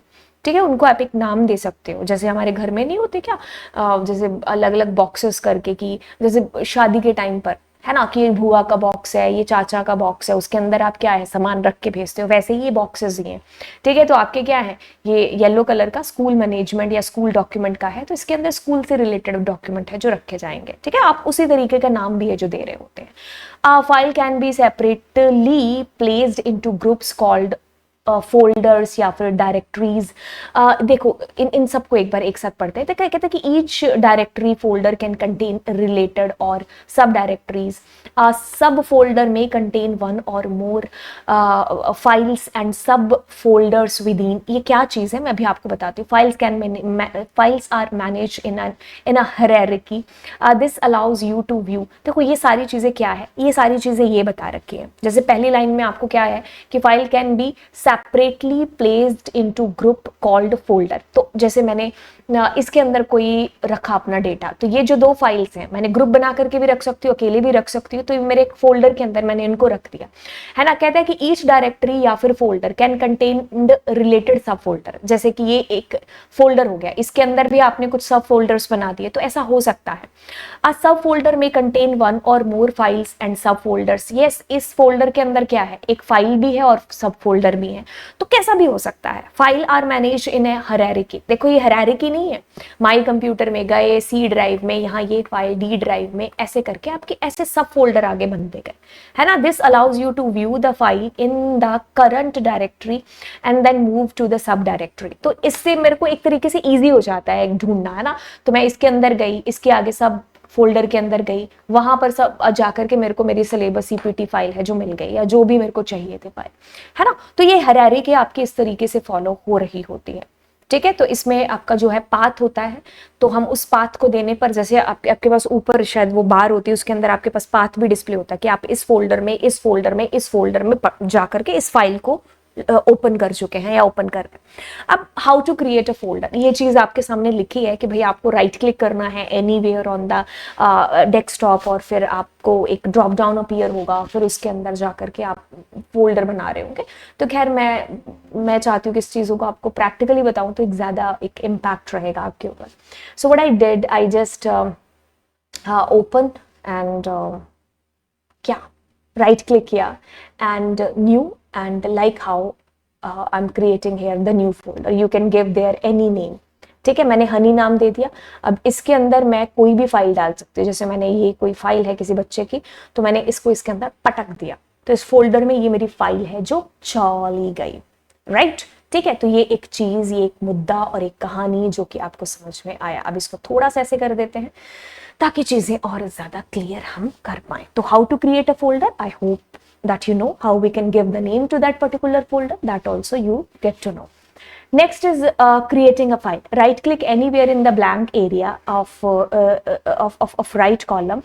In shortcut menu, click new and select the type of file that you want to create. What I did, I just clicked here और न्यू पर गए। न्यू के बाद में आप यहाँ से देखो कौन सी फाइल आपको क्रिएट करनी है। आपको प्रेजेंटेशन करनी है, कोई बिट मैप इमेज, या कोई शॉर्टकट आपको किसी और फाइल का क्रिएट करना है, तो आप जो भी करोगे तो वो फाइल आपके पास पर्टिकुलर बन रही होगी, ठीक है। अब हाउ वी कैन रीनेम, आपके पास में बहुत तरीके हैं कि जैसे अगर मुझे एक फोल्डर को ही या किसी भी एक फाइल को न्यू नेम देना, आई will be just clicking double, हल्का सा मैं क्लिक करूंगी इसके ऊपर, ठीक है। और मैंने जैसे ही क्लिक किया ये पूरा सेलेक्ट हो गया। अब मैं इसको नाम दे रही हूँ, ओके। तो अगला आपके पास में आता है कि हाउ वी कैन रीनेम। तो आपके पास रीनेम के लिए बहुत आसान है। जैसे आप इस पर गए, आपने इसको डबल क्लिक किया और आप जैसे इसको सेलेक्ट कर रहे हैं तो ऊपर आपको ये कुछ ए ऐसे दिखाई देगा। आपने इसको किया तो जैसे इसमें आ गया, तो आप ऐसे करके आपने इसको कर लिया। अदरवाइज आप ऐसे भी कर सकते थे, ठीक है, ओके। तो ये जो ऑप्शन दे रखे हैं ये आपके विंडोज 7 के हिसाब से शायद कि आप F2 वगैरह प्रेस करोगे किसी फोल्डर पर जाकर के। अदरवाइज जो मैंने आपको तरीका बताया है वो भी आप करें। How we can delete, we just need to click on that particular folder और हम डिलीट पर क्लिक कर देंगे, ठीक है। तो जैसे कि मुझे मान लीजिए किसको मुझे खुद को नहीं समझ में आ रहा है इसमें से किसको डिलीट करूं। लेट्स सपोज कि मैं इसी को क्लिक करती हूँ न्यू को, और इसमें मुझे इसको डिलीट करना। I will be just clicking on delete button and like how I will be able to delete this, ठीक है। कोई ऐसे बड़ा बॉम्ब नहीं फूट रहा है, ठीक है। राइट क्लिक करके भी डिलीट कर सकते थे। व्हेन यू कॉपी कैसे करेंगे, व्हेन यू कॉपी फाइल और folder, duplicate the original file और folder created at the new location. Okay, देखिए क्या चीज़ है कि जब आप कॉपी करते हैं ना, तो कॉपी मतलब उसकी कॉपी हो जाती है, तो उसकी ओरिजिनल लोकेशन भी रहती है और जहाँ पर आपने दोबारा कॉपी किया तो वहाँ पर भी उसका डेटा है जो बेसिकली रहता है। तो आप क्या कर रहे होंगे, आप कुछ नहीं कर रहे होंगे। जैसे कि मान लीजिए मुझे इसी को ही कॉपी करना है, तो मैंने इसको जो है राइट क्लिक किया एंड मैं अब यहाँ पर देखो अलग अलग, जैसे इसको कॉपी किया और यहाँ पर आई एंड देन मैं यहाँ पर राइट क्लिक करके, और या फिर मैं ऊपर से भी यहाँ पर देखो मेरे पास में पेस्ट है तो मैं पेस्ट कर दूंगी, तो यहाँ पेस्ट हो गया। अदरवाइज मैं क्या कर सकती थी, कंट्रोल C प्रेस किया और जहाँ मुझे पेस्ट करना है मैं कंट्रोल V दबा दूंगी, ठीक है। तो आपके पास में देखो इसकी कॉपी हो गई, ठीक है। अगर मुझे इसको कट करना होता तो जैसे मैं इसको सेलेक्ट करती, कट करती और मान लो मैं डेस्कटॉप पर आकर के यहाँ कंट्रोल वी कर देती, तो आपके पास में देखो जब आप उसको ओपन करोगे तो आपके पास ये होगा ही नहीं, मतलब डिलीट हो चुका होगा वहां से। तो कट का मतलब वहां से हट करके दूसरी जगह पेस्ट करना, कॉपी पेस्ट का मतलब वहां पर भी हो जहां पर वो ओरिजिनल है, और आप जहां पेस्ट कर रहे हो वहां पर भी खैर आपके पास आपकी उसकी एक कॉपी है जो तैयार हो जाए। ठीक है, okay. Drag and drop method क्या है? It's very very easy. Let's suppose कि दिस इज समथिंग मेरा 10th रिलेटेड है, तो मैं इसको ऐसे करके ड्रैग एंड ड्रॉप कर दिया। ठीक है, ओके। अब चलिए, अब ये कहता है कि मूविंग फाइल्स एंड फोल्डर्स, कहता है कि right click the file and folder you want to copy. बिल्कुल वही कट कॉपी पेस्ट वाली बात है, ड्रैग एंड ड्रॉप भी कर सकते हो, कीबोर्ड का इस्तेमाल करके भी कर सकते हो, जो मैंने अभी आपको चीज बताई। ठीक है, आपको एक जगह से दूसरी जगह लेकर के जाना है, तो देखो control Z is for cancel, undo के लिए है, रीडू के लिए कंट्रोल Y है, control X is for cut, control C is for copy, control V is for paste. ठीक है, तो जैसे मुझे यहां से कोई डेटा इधर लेके जाना, तो मैं इसको ऐसे ड्रैग एंड ड्रॉप भी कर सकती हूँ, अदरवाइज मैं ऐसे राइट क्लिक करके और इसको कॉपी करके एंड यहाँ पेस्ट है जो कर दूंगी, तो ये मेरा क्या हो जाएगा? पेस्ट हो जाएगा। फॉर पेस्ट के लिए वही चीज मैं, जैसे मैं कट करके दोबारा करूं, अच्छा हो गया था क्या? मेरे को खुद को नहीं पता। तो जैसे मैंने क्या किया, कॉपी किया, या फिर आप कट भी कर सकते थे खैर, और मैं यहाँ पर देखो इसको पेस्ट कर दूंगी। ठीक है, तो ये हो गया। Otherwise what we can do, the simple way is that I will be just clicking like control C। एक सेकेंड रुका, पहले सेलेक्ट कर लेते हैं, control C and then control V। ठीक है, तो आप ऐसे करके मूव कर सकते हो अपनी एक फाइल को एक जगह से दूसरी जगह। परमानेंट डिलीट के लिए आप क्या करोगे, आप उसको जो है सेलेक्ट करो और डिलीट वाला बटन क्लिक कर दो। ठीक है, अदरवाइज राइट क्लिक करके भी आप डिलीट कर सकते थे। ठीक है, रीस्टोर वगैरह करना है तो आपको क्या करना है, तो आपको यहाँ पर आपके रिसाइकिल में जाना है, एंड रिसाइकिल में जाने के बाद में यहाँ पर अगर आप एम्प्टी करना चाहते, डिलीट करना चाहते हो तो आप इस पर कर लेंगे। आपको सब कुछ जो है रीस्टोर करना है तो आप इस पर क्लिक करेंगे। ठीक है, राइट। अदरवाइज आपको एक सिंगल सिंगल करनी है तो ऐसे राइट क्लिक करके इसको रीस्टोर, जैसे इसको एक सिंगल सिंगल अगर आपको करनी है, सारी रीस्टोर नहीं करनी है, तो उसको एक पर्टिकुलर को राइट क्लिक करके आप रीस्टोर कर देंगे। ठीक है, ओके। सो अब हम आते हैं अगले किस्से पर। कहता है कि importance and need of care and maintenance of computer. आप किसी भी चीज का इस्तेमाल क्यों ना कर रहे हो, आपको उस चीज की इंपॉर्टेंस पता होनी चाहिए, आपको उसकी खैर खबर है जो पता होनी चाहिए। एंड बिल्कुल यही चीज है हमारे पास इस पैराग्राफ के अंदर। कहता है कि computer system require maintenance so that the system work efficiently. जी हाँ, आप कोई भी चीज ले लो, हम कपड़े भी हैं, कोई भी चीज, ना कि कंप्यूटर है, आपको उसकी संभाल है, मेंटेनेंस है जो रखनी पड़ेगी। ठीक है, नहीं रखोगे तो कुछ टाइम के बाद वो चीजें वैसे वर्क नहीं करेंगी। ठीक है, पुअर मेंटेनेंस में लीड द सिस्टम फेलियर। ठीक है, regular care and maintenance you may help you to detect any issues. अब एग्जाम्पल ले लो, अपने आसपास देखो कि भाई 10 साल पहले भी वो चीजें क्या वैसे थी, आपने 10 साल से यहाँ तक उसको पहुंचाने के लिए कितने उसको संभाला होगा, है ना। तो मेंटेनेंस बहुत ही आवश्यक है, बहुत ही जरूरी है। अगर आप मेंटेन नहीं करोगे तो चीजें खराब हो जाएंगी, बंदे खराब हो जाते हैं यहाँ, तो ये तो है ही चीजें। कहता है कि since a lot of important data is stored in the computer, it is necessary to have regular maintenance of the computer to be done. जी हाँ, बिल्कुल। बात कुछ इस तरीके से है कि भाई आपका कंप्यूटर जिसके अंदर आप ढेरों डेटा को है, जो ढेरों सारी चीजें करते हो, और आपका बहुत सारा डेटा पड़ा है। हमारी तो खैर रोजी रोटी हमारा ये कंप्यूटर, हमें तो इसकी मतलब जान से भी ज्यादा इसकी संभाल रखनी होती है। मैं अगर आपको खुद के बारे में बताऊं, हाँ थोड़े से तो पागल हैं, पागल थोड़े से भी नहीं है, कुछ ज्यादा ही है, कभी कभी तो ऐसा फील भी होता है।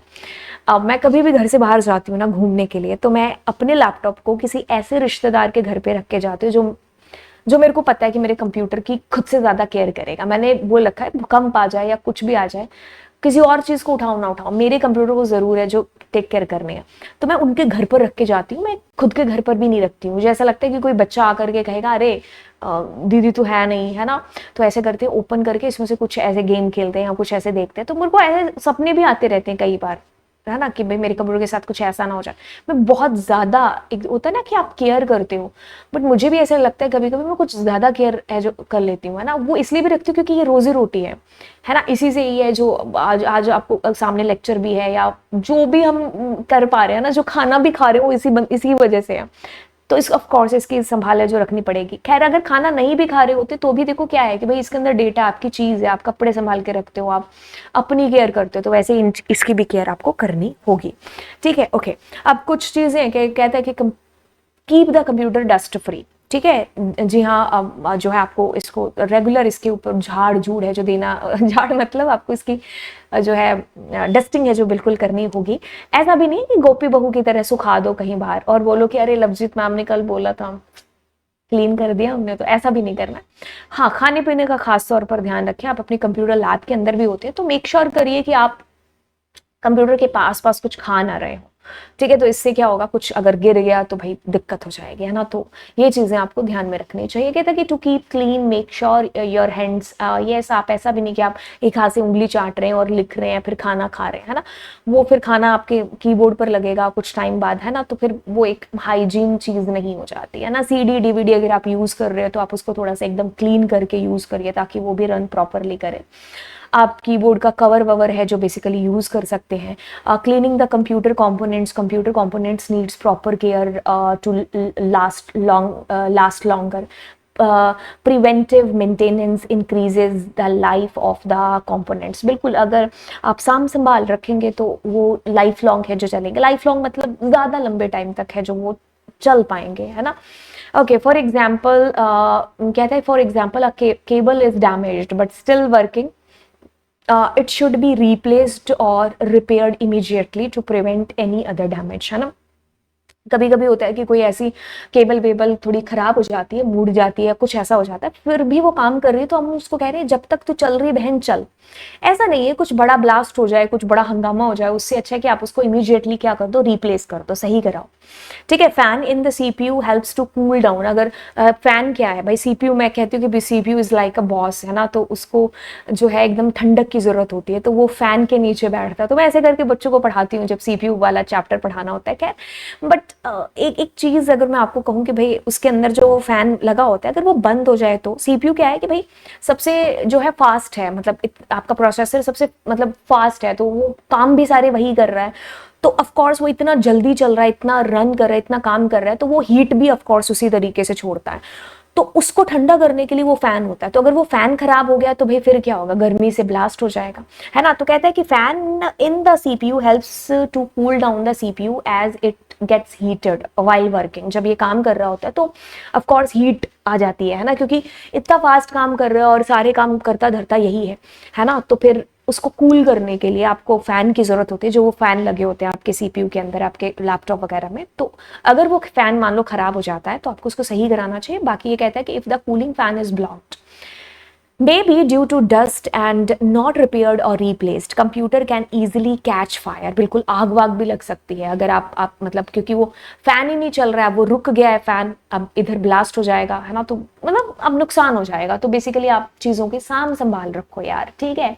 जनरल प्रिकॉशंस आपको रखनी है while cleaning the computer components. तो कहते हैं कि always power of the computer system before cleaning, ठीक है। तो आप जो है पावर निकाल करके उसको अच्छे से उसको क्लीन करो, पानी वानी से नहीं, बस कपड़े से आपको करना है।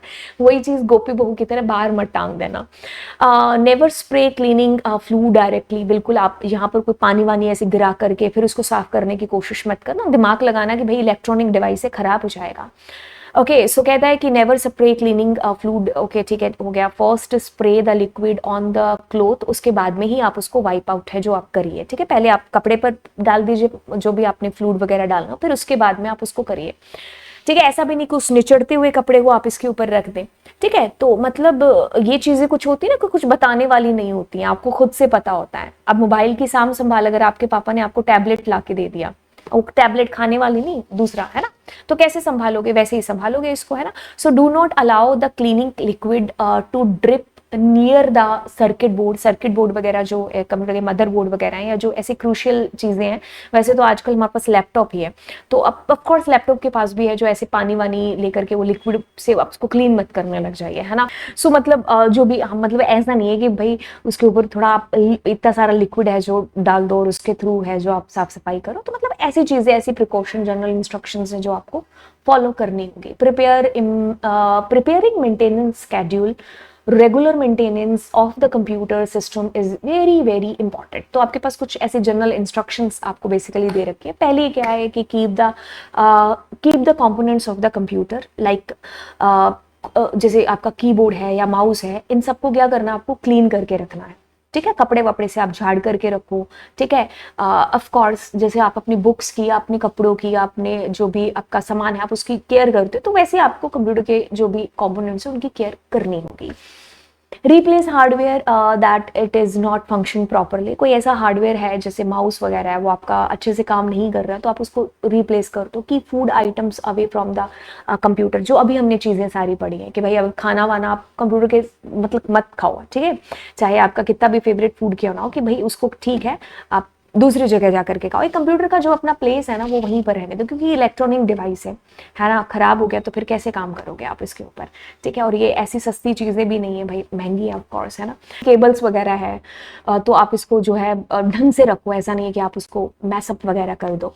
ठीक है, आप जो है अनऑथोराइज जो भी सॉफ्टवेयर है आपके सिस्टम के अंदर, आप उसको जल्दी से जल्दी रिमूव है जो कर दो, क्योंकि आपको नहीं पता, may be it can be a Trojan.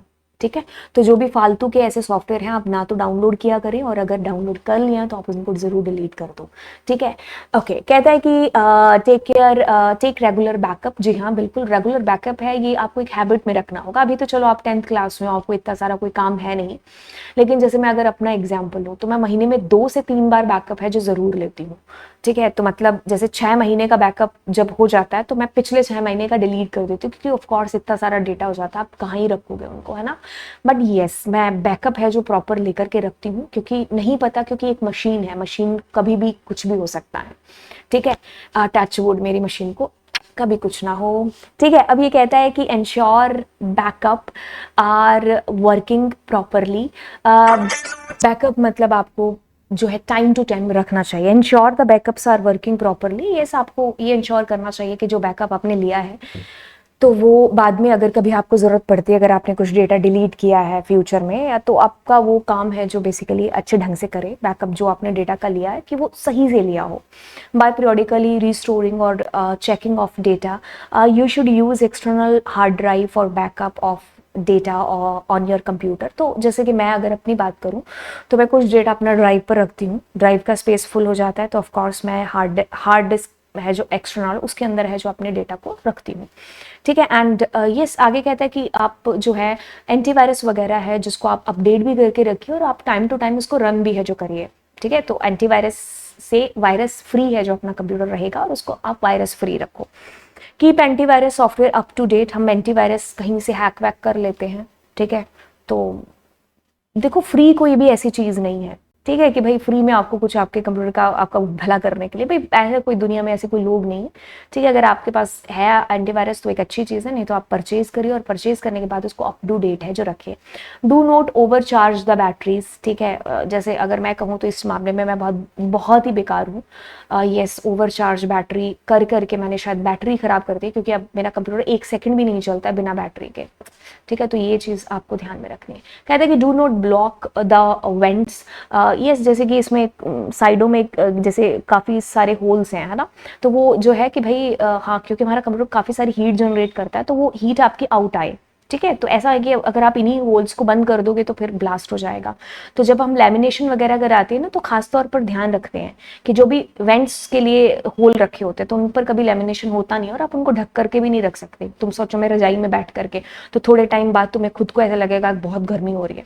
जैसे देखा नहीं आपने, सर्दियों में आपकी कंप्यूटर लाइफ सबसे ज़्यादा गर्म होती है ना, वो इसी वजह से होती है, बिकॉज हमारे कंप्यूटर हीट प्रोड्यूस करते हैं। Always shut down the computer properly. ठीक है, तो ये चीज़ आपको रखनी चाहिए कि आप अपने कंप्यूटर को आराम दो, थोड़ा सा उसको शट डाउन करो, ताकि उसके जो जो जो है भाई वो एकदम शांत है जो हो जाए। ऐसा नहीं है 24 घंटे जैसे मेरी तरह कंप्यूटर को ऑन ही रखो, है ना, लेकिन मैं भी जब मेरे को जरूरत हो जाता है कि भाई तब मैं इसको शट डाउन जरूर कर देती हूँ। किससे की तरफ बढ़ते हैं, जो कि हमारा वायरस से रिलेटेड है। सबसे पहले इसकी फुल फॉर्म है जी vital information resource under seize. Important है, फुल फॉर्म याद कर लेना।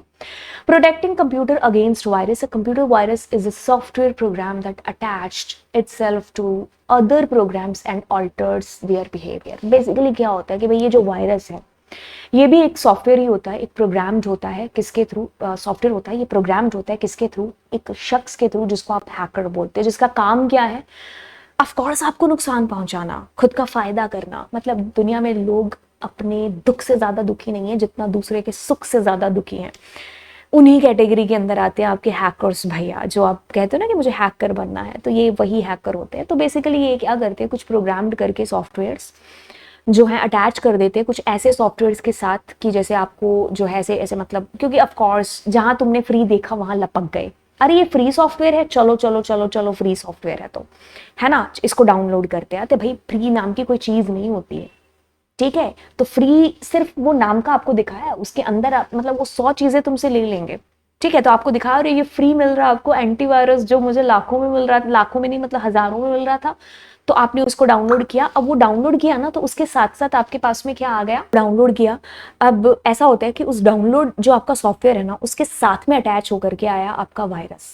अब जैसे वो आपके सिस्टम में आया, मतलब इसको क्या है कि भाई ह्यूमन इंटरैक्शन की जरूरत पड़ती है, ठीक है। तो अब ये तुम्हें वैसे वायरस दिखाएंगे कि भाई ये वायरस आपके कंप्यूटर को नुकसान पहुंचाएगा, तो तुम इसको डाउनलोड करोगे, नहीं करोगे, है ना। तो वो क्या करते हैं, ऐसे सॉफ्टवेयर के पीछे छुप करके आते हैं, उनके साथ अटैच्ड होकर के। तुम करते तो उस बेचारे सॉफ्टवेयर को डाउनलोड हो जो तुम्हें फ्री फ्री बोल रहा है, और आते ये उसके साथ अटैच होकर के हैं तुम्हारे सिस्टम में। जैसे तुम्हारे सिस्टम में आए, अब तुमने तो उस सॉफ्टवेयर को इंस्टॉल किया जो फ्री था, अब इनडायरेक्टली आपने वायरस को भी यस बोल दिया। अब वो आपके सिस्टम में आकर के तहलका मचाना स्टार्ट कर देंगे। अब वायरस में और may not be destructive, some viruses erase data, corrupt programs, अलग अलग तरीके के वायरस हैं। कुछ आपके डेटा को करप्ट कर देंगे, कुछ डिलीट कर देंगे, कुछ आपका सिस्टम अब नॉर्मली बिहेव, जैसे कि खुद ही शट डाउन हो जाना, मे बी खुद ही कोई फाइल डिलीट हो जाना। कुछ फाइल डिलीट करोगे फिर भी वो आपको वापस से दिखती रहेंगी, तो ऐसी चीजें आपको दिखाई देती है। खैर वायरस को हम लोग डिटेल में डिस्कस करेंगे, बट उससे पहले ये चीज पढ़ते हैं। कहते हैं कि computer can be infected with virus in any of the following veg. कुछ आपने इन्फेक्टेड फाइल्स, कुछ आपको सॉफ्टवेयर है जो आपके आ गया कि भाई सॉफ्टवेयर या फिर कोई ऐसे अटैचमेंट आपको मेल के थ्रू आ गई कि आप इसको क्लिक करो, तो आपने जैसे क्लिक कर दिया उस फाइल के अंदर तो वायरस आ गया, ठीक है। कुछ पेन ड्राइव, किसी की इन्फेक्टेड पेन ड्राइव थी, वो आपने अपने सिस्टम में लगा ली। ये सबसे गंदा कॉज है। मैं आपको एक चीज बताऊं, मुझे 5 साल हो गए इस कंप्यूटर के ऊपर काम करते हुए, मैंने आज तक इसके ऊपर एक बार भी पेन ड्राइव है जो यूज नहीं की। 0 टाइम मैंने पेन ड्राइव यूज की, मैंने आज तक कभी नहीं यूज की, क्योंकि मेरा पहला जो इससे पहले लैपटॉप था वो मेरा पूरे तरीके से खराब हो चुका था, just because of pen drive का यूज कर करके। मतलब उसको मैंने, उसकी सत्यानाश होता है ना, वो मार दिया था। लेकिन जिस दिन मैंने इसको खरीदा, मैंने यही अपने आप से प्रण लिया कि दुनिया चाहे इधर से उधर हो जाए, मैं क्लाउड पर डेटा फेंक करके काम कर लूंगी, लेकिन मैं पेन ड्राइव यूज नहीं करूंगी। और वो अभी तक चीजें चल रही हैं, मैं कुछ भी कर लेती हूँ, मैं वेट कर लूंगी, मैं लड़ाई कर लूंगी, बट मैं इसमें पेन ड्राइव यूज नहीं करूंगी, ठीक है। यस, आप pen drive use of course इसको 0 कर दो। आप सीडी, कोई भी डीवीडी ऐसी आप इन्फेक्टेड हुए तो मत यूज करो, ठीक है। ईमेल के साथ फालतू की अटैचमेंट आ रही है, डोंट डाउनलोड दैट, ठीक है। आपके कंप्यूटर में वायरस अटैक के क्या साइंस हो सकते हैं? कंप्यूटर आपका काम बहुत स्लो करने लग जाएगा, आप रोने पिटने लग जाओगे, एक चीज को क्लिक करोगे, दूसरी कोई बहुत पहले आपने कोई चीज क्लिक की होगी वो उस टाइम पर ओपन हो रही होगी, ठीक है। आपके जो है there is change in the file size, मे भी हो सकता है आपका कुछ डेटा बार बार डिलीट हो जाए, या कुछ फालतू की फाइल्स उसमें ऐसे इंस्टॉल होने लग जाए, ठीक है। आपका कंप्यूटर रिस्पॉन्स देना ही आपको बंद कर दे, ठीक है। So there is increase in number of files, ठीक है। तो आप देख रहे हो कि भाई मेमोरी आपकी फिलअप होती जा रही है। खैर ये तो वॉर्म्स आने की वजह से होगा, ठीक है। तो भाई कि आपका जो है कंप्यूटर में मेमोरी में आपको बड़ा जो लग रहा है कि भाई आप कुछ इंस्टॉल कर रहे हो तो आपको मेमोरी दिक्कत आ रही है ना। सो यूजुअली आपको एरर्स के मैसेज बार बार स्क्रीन पर दिखाई दे रहे हैं, कंप्यूटर आपका अपने आप से रीस्टार्ट हो रहा है। तो ऐसी अबनॉर्मल सी चीजें वो इसी के निशानी है कि आपका कंप्यूटर बीमार हो चुका है, वायरस आ चुका है आपके कंप्यूटर के अंदर। कहते हैं कि the following points should be kept in mind to prevent a virus infection. Install and use antivirus software. जी हाँ बिल्कुल, जैसे आपके वायरस आ जाता है बॉडी में तो आप कुछ एंटीडोट लेते हो ना, कि दवाई खाते हो, वैसे आपको एंटीवायरस इंस्टॉल करके रखना चाहिए कि आपके सिस्टम में अगर वायरस आ भी जाए तो डील कर पाओ। कीप एंटीवायरस आपको अपडेट करना है, ऐसा नहीं कि एंटीवायरस है वो सालों साल पड़ा है, आप उसका कोई यूज ही नहीं है क्योंकि वो अपडेट नहीं हो रखा। ओके, तो आपको स्कैन करनी चाहिए, ठीक है, फाइल्स आपकी टाइम टू टाइम। इंटरनेट पर आप जब भी जा रहे हैं तो कोई भी फालतू की वेबसाइट वगैरह ओपन ना करें। ईमेल जो आप लोगों को जानते नहीं है, आपको फ्री में कुछ भी भेज रहे हैं, प्लीज उनका डेटा ओपन ओपन मत कीजिए, अदरवाइज आपके लिए नुकसान हो सकता है, क्योंकि ऑफ कोर्स वो हैकर्स के थ्रू भेजा हुआ हो सकता है। कुछ भी फ्री नहीं है इस दुनिया के अंदर, ये चीज़ आप याद रखिए। Don't allow any untrustworthy person to use your computer, ठीक है, जिसको आप जानते नहीं हो और एक दो बार भी आकर आप मिले हो, तो आप ऐसे शख्स को भी अपना मोबाइल, लैपटॉप, कंप्यूटर मत दीजिए यूज़ करने के लिए।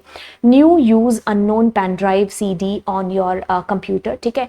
आप मतलब ऐसे ही मैंने कहा ना, CD पेन ड्राइव आप मत यूज़ करिए, ठीक है। Never click on the windows that pop up when you are surfing the internet. कुछ कई बार होता है कि आप इस पर बार बार ब्लिंक करके आपको बताया जाता है कि भाई ये डाउनलोड करो, इस पर क्लिक करो, यहाँ पर आपको जा करके काफ़ी 50 कॉइन्स मिलेंगे, 50 रुपए मिलेंगे, कुछ भी ऐसा है ना। 50 तो मैं बहुत ही कम बोल रही हूँ, लाखों के ऑफर आते हैं आपको, है ना, ठीक है। तो आप नहीं, ऐसे चीज़ों में आप मत फंसिए, ठीक है। तो ये सारी चीज़ों से आपका कंप्यूटर वायरस से जो है इन्फेक्ट हो सकता है।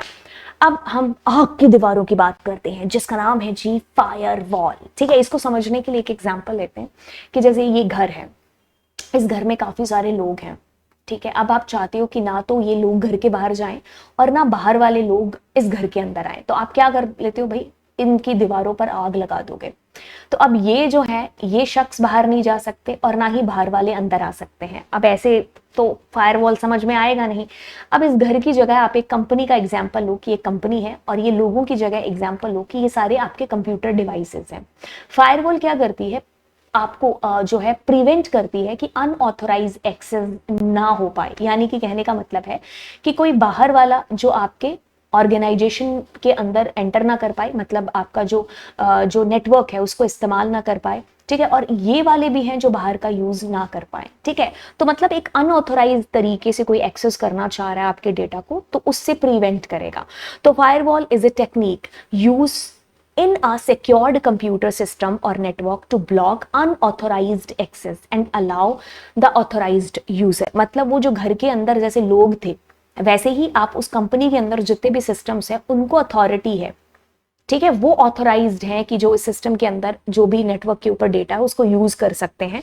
लेकिन बाहर वाला कोई भी अनऑथोराइज एक्सेस है जिसको ये अलाउ नहीं करेगा। ये हार्डवेयर पर भी है, सॉफ्टवेयर पर भी इंस्टॉल है, जो ऑफ कोर्स हो जाती है, ठीक है। हार्डवेयर भी है, एंड हार्डवेयर मतलब सॉफ्टवेयर दोनों है, और कॉम्बिनेशन ऑफ बोथ भी है। It is a device or set of devices or software running on computer which is configured to permit or deny computer, ठीक है। तो ये आप परमिशन देगी कि इस कौन है जो एक्सेस कर पाए और कौन है जो एक्सेस ना कर पाए, ठीक है, राइट। तो इस तरीके से आपको किसका कुछ सेटअप है कि भाई बाहर वाले आपके जो है सिस्टम के अंदर कैसे एंटर करें, और अगर बाहर वालों अंदर वालों को भी बाहर जाना तो वो कैसे। तो ये फायरवॉल के थ्रू ये जो चीजें हो पा रही हैं, तो फायरवॉल इसी का ध्यान है जो बेसिकली रखेंगे। अब आपने एक नाम सुना होगा कुकीज। तो कुकीज क्या है बेसिकली, कुकीज क्या है, ये जैसे इसका एक इजी सा एग्जांपल लेते हैं कि आप लोगों ने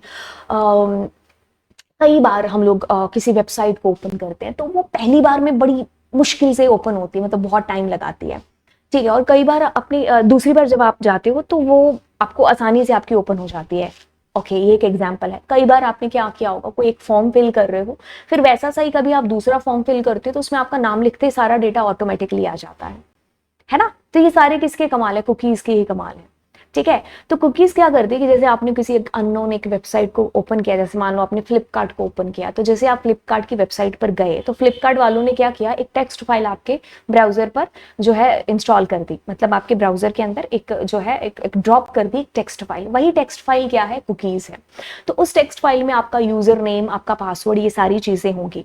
तो मतलब ये आप ही को जो है एक तरीके से जो है सर्विस प्रोवाइड करने के लिए फ्लिपकार्ट वालों ने उस टेक्स्ट फाइल को ड्रॉप किया, क्योंकि जब आप अगली बार फ्लिपकार्ट की वेबसाइट ओपन करोगे तो एक तो जल्दी जल्दी आसानी से ओपन होगी, और दूसरा आपके पास्ट एक्सपीरियंस, जैसे कि मान लो आपने पहली बार जब गए तो आप बीबा का या फिर आप नायका का कुछ ऐसा प्रोडक्ट है जिसको आप देख रहे हो, तो अगली बार आपको उसी तरीके की रिकमेंडेशन भी आ रही होगी आपकी प्रीवियस हिस्ट्री के अंदर, जो भी आपने जिस तरीके से सर्चिंग की होगी। जैसे कभी कभी ऐसा होता है कि मैं मान लो कोई ऐसा पर्स देख रही हूँ और मैं दूसरी वेबसाइट पर गई तो मेरे को वही पर्स दिखाई दे रहा है और मैं सोचूं यार दुनिया इसी पर्स के पीछे पागल हो रही है ना, दीवानी हो रही है, ये पर्स कहीं ये खरीद ना ले या आउट ऑफ स्टॉक ना हो जाए, मैं वापस आकर के उसको खरीद लेती हूँ। तो ये सारी चीजें क्या है भाई, कुकीज ही हैं, ठीक है। तो ये कुकीज के थ्रू चीजें पॉसिबल हो पा रही है कि आप मतलब एक तरीके से कस्टमर एक्सपीरियंस को ही बेटर बनाने के लिए कुकीज़ का इस्तेमाल किया जाता है। जैसे आप किसी ऑफलाइन दुकान पर गए, आपको वो शख्स जानता नहीं है, तो पहली बार वो आपके इंटरेस्ट को जानेगा कि आप कौन से प्रोडक्ट देख रहे हो या फिर आप किसकी कौन से कलर की ज़्यादा डिमांड कर रहे हो। दूसरी बार जाओगे तो अब वो आपको आपके अकॉर्डिंग ही है जो ट्रीट करेगा। तीसरी बार, एक बार जाओगे तो आपको ये पता चलेगा कि उसको ये भी पता है कि आपको कोका कोला अच्छा लगता है कि आपको पेप्सी, आप जो कॉफ़ी वाले बंदे हो कि चाय वाले बंदे हो, है ना। ठीक है, तो ये कस्टमर एक्सपीरियंस जैसे ऑफलाइन में होता है वैसे ऑनलाइन में भी हो। तो आप जब उसकी वेबसाइट को ओपन करो, जो भी आपने मान लो फ्लिपकार्ट की, तो वो आपकी जो पास्ट हिस्ट्री है उसके अकॉर्डिंग आपको सर्विस है जो प्रोवाइड करा रहा होगा। तो कहते हैं कि cookies are the programs that are created on your local computer when you visit websites. ठीक है, आप कोई भी वेबसाइट्स विजिट करते हो तो उस पर ऐसे आता भी है कि कुकीज आपको ऑन करनी है कि नहीं। Through cookies are meant for storing data based on your activities performed during your earlier visits, such as login details, details of shopping cart, visited pages, जो भी आपने एक्सेट्रा हिस्ट्री में किया होता है उस अकॉर्डिंग आपको अगली बार ट्रीट किया जाएगा। They could be tracked by unauthorized user and possibly gain access to your personal information। कभी कभी ऐसा होता है कि कुकीज जो है, एक तो कुछ आपने अच्छी वेबसाइट्स को ओपन किया, उनके अंदर तो ठीक है, कभी कभी आप फालतू की वेबसाइट्स को भी ओपन कर लेते हो तो वो आपका डेटा आगे दे देती है। ठीक है, तो जिससे आपकी इंफॉर्मेशन सामने वाले तक चली गई, तो इससे आपका फालतू की एड्स आना और ये सब स्टार्ट हो जाता है। ठीक है, तो इसमें आपके पास फर्स्ट पार्टी थर्ड पार्टी होती है कि फर्स्ट पार्टी जैसे उसकी खुद आपने फ्लिपकार्ट पर ओपन किया तो फ्लिपकार्ट ने ही आपका जो है ड्रॉप कर दिया आपकी कुकीज, सॉरी आपकी कुकीज ऑफ टेक्स्ट फाइल। तो वहीं से मतलब वो तो एक कस्टमर के एक्सपीरियंस को बेटर बनाने के लिए यूज हो रही है अगर फर्स्ट पार्टी है। थर्ड पार्टी मतलब क्या है कि आपने किसी वेबसाइट को ओपन किया, ठीक है, अब आपने तो ओपन किया उसको, उसकी जो है कुकीज आपके पास में ड्रॉप हो गई। अब वो जो डेटा था ना वो आपका और जो वेबसाइट थी जिनको आप जानते भी नहीं हो तो उन्होंने उनको दे दिया। ठीक है, या फिर वो एक्सेस करने लग गए। ठीक है, क्योंकि आप तभी तो आपको कहते हैं ना क्या फालतू की वेबसाइट्स ओपन मत किया करो, तो आपका डेटा क्या होगा वहां तक पहुंच गया, अब आपके पास फालतू की एड्स आएंगी। So these are the cookies that store your own login ID, password, autofill information. ये सारी इसी के अंदर आती है कि जैसे अगर आपने किसी एक फॉर्म को फिल किया तो बाकी सारा नीचे भी आपका ऑटोमेटिकली फिल हो जाता है क्योंकि वो पास्ट में आपने कोई और फॉर्म फिल किया होगा। ठीक है, these are the cookies that website store to know about your search history and web browser history so as to place advertisement as per your interest, है ना। तो ये फिर थर्ड पार्टी वाले क्या करते हैं कि आपको फालतू की एडवर्टाइजमेंट है जो देने लग जाते हैं। ठीक है, तो ये चीज आपके पास आती है। अब हम आगे बढ़ते हैं और कंप्यूटर सिक्योरिटी के बारे में बात है जो करते हैं। कंप्यूटर सिक्योरिटी की कर रहे हैं, हालांकि ये चैप्टर हम लोग पढ़ चुके हैं हमारे वेब वाले चैप्टर के अंदर जो हमारी लास्ट यूनिट है उसके अंदर, बट फिर भी हम यहाँ पर इसको थोड़ा सा एज ए शॉर्ट फॉर्म देख लेते हैं। वैसे भी लेक्चर हमारा काफी लंबा हो चुका है। देखिए, कंप्यूटर सिक्योरिटी यानी कि कंप्यूटर सिक्योरिटी उसकी हार्डवेयर भी और उसकी सॉफ्टवेयर भी, उसके अंदर जो डेटा है, ठीक है, वो भी इंपॉर्टेंट है एंड ऑफ कोर्स वो बीइंग अ मशीन वो भी हमारे लिए एक इम्पॉर्टेंट है। ठीक है, तो उस कंप्यूटर सिक्योरिटी को हम एक साइबर सिक्योरिटी भी है जो कह देते हैं। तो हमारा जो कंप्यूटर है कहता है कि computer system and information from harm, theft and unauthorised use. कोई आपके कंप्यूटर का ऐसा कोई नुकसान ना कर दे कि कोई कीबोर्ड से कोई कीज वगैरह ऐसे आपके कोई खराब कर दे, है ना, कोई माउस वाउस आपका तोड़ दे या फिर कोई चुरा ले या फिर कोई अनऑथोराइज तरीके से आपका कंप्यूटर यूज कर ले। अनऑथोराइज तरीके से यूज करना जैसे कि एक तो मैं इस कंप्यूटर की मालकिन हूँ ऑफ कोर्स, तो मैं इसको यूज कर रही हूँ, कोई अननोन पर्सन आके जिसको मैं जानती नहीं हूँ तो वो इसको आकर के यूज करे तो दैट इज अनऑथराइज, है ना। ठीक है, तो ये चीज होगी। अब बाकी बात करते हैं, कहते हैं कि computer hardware is typically protected by the same means use to protect other valuable or sensitive equipment. देखिए, आप क्या करते हैं कि जैसे आप जैसे हमारी मम्मी मायके की चीज़ों को कैसे संभाल के रखती है, ये मेरे मायके वालों ने उस साल में दी थी, है ना, तो याद भी नहीं होता है, दांत भी निकल चुके होते हैं उन लोगों के जिन्होंने उनको चीज़ें दी थी, बट फिर भी उनको वो चीज़ याद रहती है, मायके वाली चीज़ है। वैसे ही हम जो हमारी चीज़ें ये जो कंप्यूटर हार्डवेयर से रिलेटेड है, बिल्कुल इनको प्रोटेक्ट करना ज़रूर एक आवश्यक चीज़ है। ऑफ कोर्स आप इनको हार्डवेयर को आप लॉक वॉक करके रख सकते हो, है ना। ऑफ कोर्स ऐसा है कि जैसे आपने मान लो कोई इंस्टीट्यूशन ओपन किया है ना, तो अब उस इंस्टीट्यूशन में आपके पास काफ़ी सारे कंप्यूटर्स हैं। अब ऑफ कोर्स उसका जो हार्डवेयर है वो चोरी ना हो जाए, तो आप बाहर से ताला लगा के तो ऑफ कोर्स रखोगे, वो तो ठीक है आपने मशीन कर दिया, लेकिन जो इसके अंदर डेटा है उसको कैसे प्रोटेक्ट करोगे, है ना। तो उसी के बारे में यहाँ पर हम लोग बात करें। The protection of information and system access on the other hand is achieved through other techniques ठीक है, मतलब आपने इस हार्डवेयर की रक्षा तो कर ली कि भाई आपने उस इंस्टीट्यूशन को या वहां जहां था वहां आपने ताला लगा दिया, लेकिन जो इसके अंदर की डिटेल है वो कैसे प्रोटेक्ट करोगे? तो उसके लिए आप कुछ अलग चीज़ों का इस्तेमाल करते हो, जैसे आप एंटीवायरस वगैरह का इस्तेमाल करते हो, है ना। बट ऑफ कोर्स उन चीज़ों को चुराने के लिए, चुराने का मतलब है कि वो जो चीज़ें हैं आपकी, डेटा है जो कंप्यूटर है, तो इसके लिए हैकर्स हैं वो बहुत सारे चीज़ें इस्तेमाल करते हैं, जैसे कि आपने वायरस का नाम सुना होगा। वायरस मैं आपको ऑलरेडी बता चुकी हूँ, आपको वेब वाले चैप्टर में भी बता दिया, बट यहाँ पर जल्दी जल्दी में इसका एक शॉर्ट आपको बता देते हैं। कंप्यूटर वायरस भी एक सॉफ्टवेयर ही होता है एक तरीके से, बट वो एक मलेसियस प्रोग्राम, मलेसियस सॉफ्टवेयर होता है, जिसका मकसद जो होता है भाई वो बनाया किसी हैकर के थ्रू होता है, और जिसका मकसद क्या होता है कि भाई आपके डेटा को जो है अनऑथराइज तरीके से एक्सेस करके और उस हैकर तक पहुंचाना, और वो हैकर उसका गलत तरीके से इस्तेमाल करे, ऑफ कोर्स आपको दुखी करने के लिए और मे भी अपने फ़ायदे के लिए। ठीक है, अब ये वायरस क्या होते हैं कि जैसे ही आपने इंटरनेट पर गए और आपने देखा कि अच्छा ये एक फ्री फाइल मिल रही है, आपने उसको इंस्टॉल किया, आपको लगा कि अरे वाओ फ्री है। अब ये वायरस क्या होते हैं, उन फ्री फाइल्स में या उस ऐसी जो फाइल्स होती है जिनको आप इंस्टॉल कर लेते हो बिना कुछ सोचे समझे या सॉफ्टवेयर्स को, उनके साथ अटैच होकर के आते हैं। आप जैसे ही उस सॉफ्टवेयर को इंस्टॉल करते हो, इनडायरेक्टली आपने उस वायरस को भी यस बोल दिया मेरे सिस्टम में इंस्टॉल होने के लिए। ठीक है, क्योंकि ये क्या करते हैं, किसी के साथ अटैच होकर के आते हैं, क्योंकि ऑफ कोर्स आपको कोई कहे कि भाई मैं तुम्हें नुकसान पहुंचाऊंगा, तो तुम उसको इंस्टॉल करोगे क्या? नहीं ना। तो ये छुप करके आते हैं उन सॉफ्टवेयर्स के साथ में। ठीक है, क्योंकि इनको ह्यूमन इंटरेक्शन की जरूरत पड़ती है। आप अगर इनको इंस्टॉल करोगे तभी आपके सिस्टम में तहलका मचाएंगे, ऐसे नहीं होगा।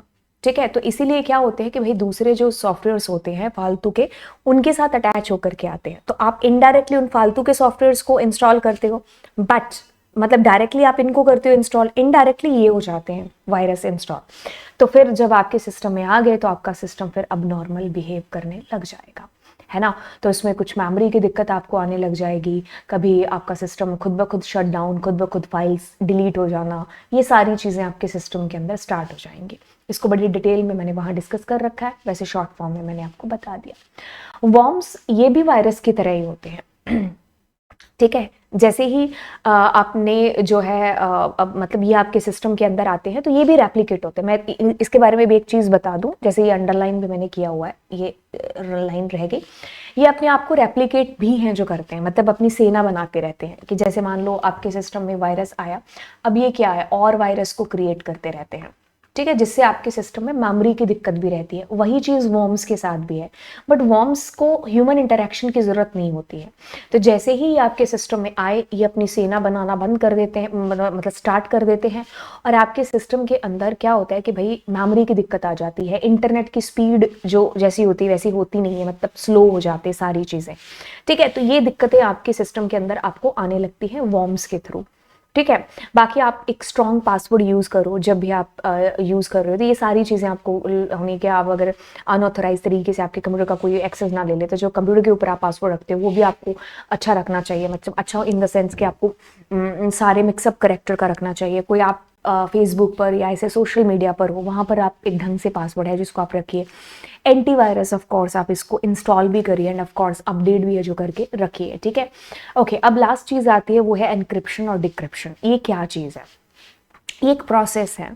ठीक है, ये प्रोसेस है, किस तरीके की प्रोसेस है, ये करती है प्रोटेक्ट आपकी इंफॉर्मेशन को by converting into coded format that can be understood by the authorised parties. ये एनक्रिप्शन डिक्रिप्शन की कहानी है। देखो क्या चीज़ है। यहाँ पर एग्जाम्पल देते हैं, एक बार इसको मत पढ़ना, मैं आपको सिर्फ एग्जाम्पल के लिए ये पेज मैंने लिया है, ध्यान से सुनिए। ये आपका कंप्यूटर है, सुपर डुपर कूल मैम।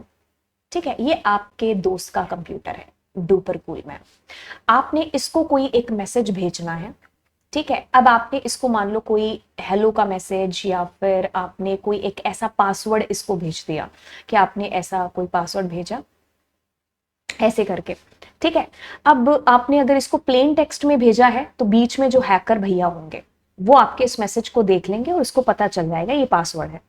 अब आप क्या करते हो कि ये जो आपने हेलो भेजा, ठीक है, और ये H2M भेजा, आपने इसको ना कुछ ऐसे कोड वर्ड में कुछ ऐसा करके कुछ आपने इसको भेज दिया, कुछ ऐसा कोड वर्ड में आपने इसको बना करके। अब ये हैकर भैया ऑफ कोर्स कंफ्यूज हो जाएंगे कि लिखा क्या है।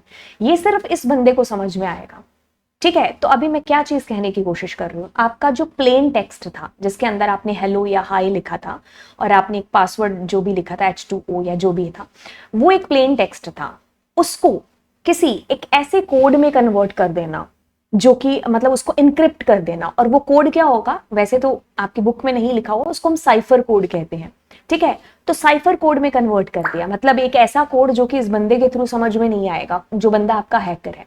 तो साइफर कोड में मतलब आपने इनकोड कर दिया उसको, मैसेज को, ठीक है। अब इनकोड से होते हुए नेटवर्क से वो डेटा आपके दोस्त के पास गया, अब वहां पर वो मैसेज क्या हो जाएगा, डी कोड हो जाएगा, ठीक है। वो जो आपने कोड भेजा है यहां पर उस मैसेज को दोबारा एक्चुअल आपके साइफर टेक्स्ट को प्लेन टेक्स्ट में कन्वर्ट किया जाएगा, जिससे ये बंदा समझ पाए कि आपने लिखा क्या था। तो आपने हाय और H2O जो भी आपने मैसेज भेजा वो था, ठीक है।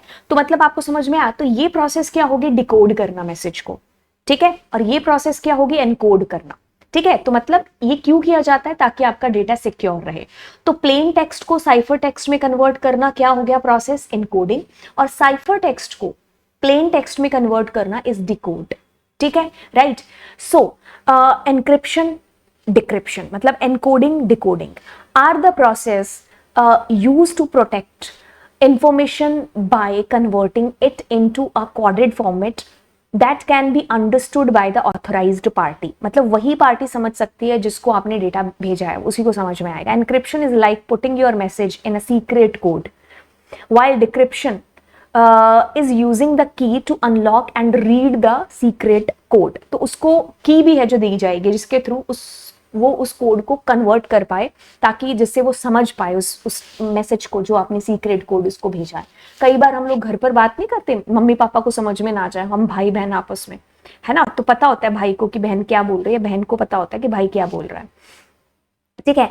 अब हम बात करते हैं सिक्योर साइट्स की। सिक्योर साइट्स आपके पास में, बात करते हैं यहाँ पर सिक्योर साइट्स की, जिनको आप HTTPS साइट्स भी बोलते हो। जैसे आप लोग कभी कभी वेबसाइट्स को ओपन करते हो, जैसे आपने देखा होगा इन दो तरीके का, है ना। तो एक लॉक का सा साइन लगा होता है ना। तो ये क्या होती है, ये सिक्योर वेबसाइट्स होती हैं। ये HTTPS लिखा होता है, S का मतलब होता है सिक्योर, ठीक है। और कुछ ऐसी होती है जिनके आगे ये लॉक का साइन नहीं लगा होता, तो ये अनसिक्योर होती है। तो जब भी हमें कोई बैंकिंग रिलेटेड काम करना होता है वेबसाइट्स से, तो वो वेबसाइट्स इस सिक्योर को यूज करती है, ठीक है। क्योंकि ये क्या करता है, एनक्रिप्ट करके आपके डेटा को भेजता है, ठीक है। यहाँ पर आपका डेटा एनक्रिप्ट नहीं होता है। अगर आप कोई यूजर नेम पासवर्ड भेज रहे हैं तो बीच में हैकर देख लेता है, तो इसलिए हम सिक्योर वेबसाइट्स का यूज करते हैं। Is also known as HTTPS sites have an extra layer of protection that encrypts the data exchange between your browser and the website, making it difficult for hackers to encrypt or tamper with the information you send and receive,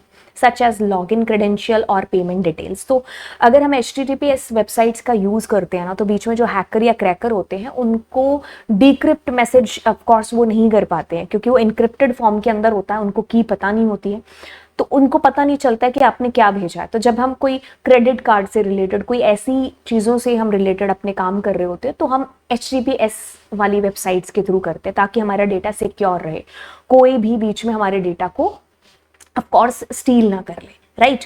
तो इस तरीके से है। जैसे कि अगर एक encryption decryption वाला आपको एग्जाम्पल बताएं, तो आपका मैसेज था हेलो, ठीक है। अब ये क्या किया आपने, एनक्रिप्ट करके इस फॉर्म में बदल दिया, ठीक है। हो सकता है जैसे इसने हेलो के बाद में कुछ ऐसा 4-5 जो है, जैसे ABCDEFIG, मतलब इसने शायद 5-5 लेटर आगे आगे करके किया है ना। तो देख लेना, कोई भी हो सकता है कोड, ठीक है। तो इसको आपने साइफर कोड या साइफर टेक्स्ट के नाम में बदल दिया, मतलब सीक्रेट कोड, एक आसान भाषा में कहें तो, किताबी भाषा में हम इसको साइफर टेक्स्ट बोलते हैं।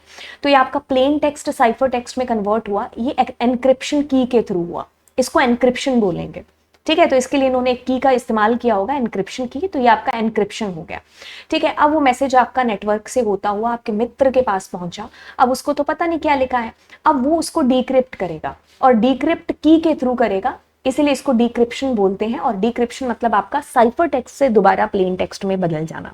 ये पूरी प्रक्रिया आपकी क्रिप्टोग्राफी कहलाती है, बट ये आपके सिलेबस में नहीं है। आपके सिलेबस में एनकोडिंग डिकोडिंग है, एनक्रिप्शन डिक्रिप्शन है। ठीक है, तो चलिए फिर यहीं तक आपकी कहानी थी और ये मैंने आपको समझा दी। तो चलिए आपको मिलते हैं अब अगली क्लास में। Thank you so much. Subscribe तो कर देना यार चैनल को। बाय।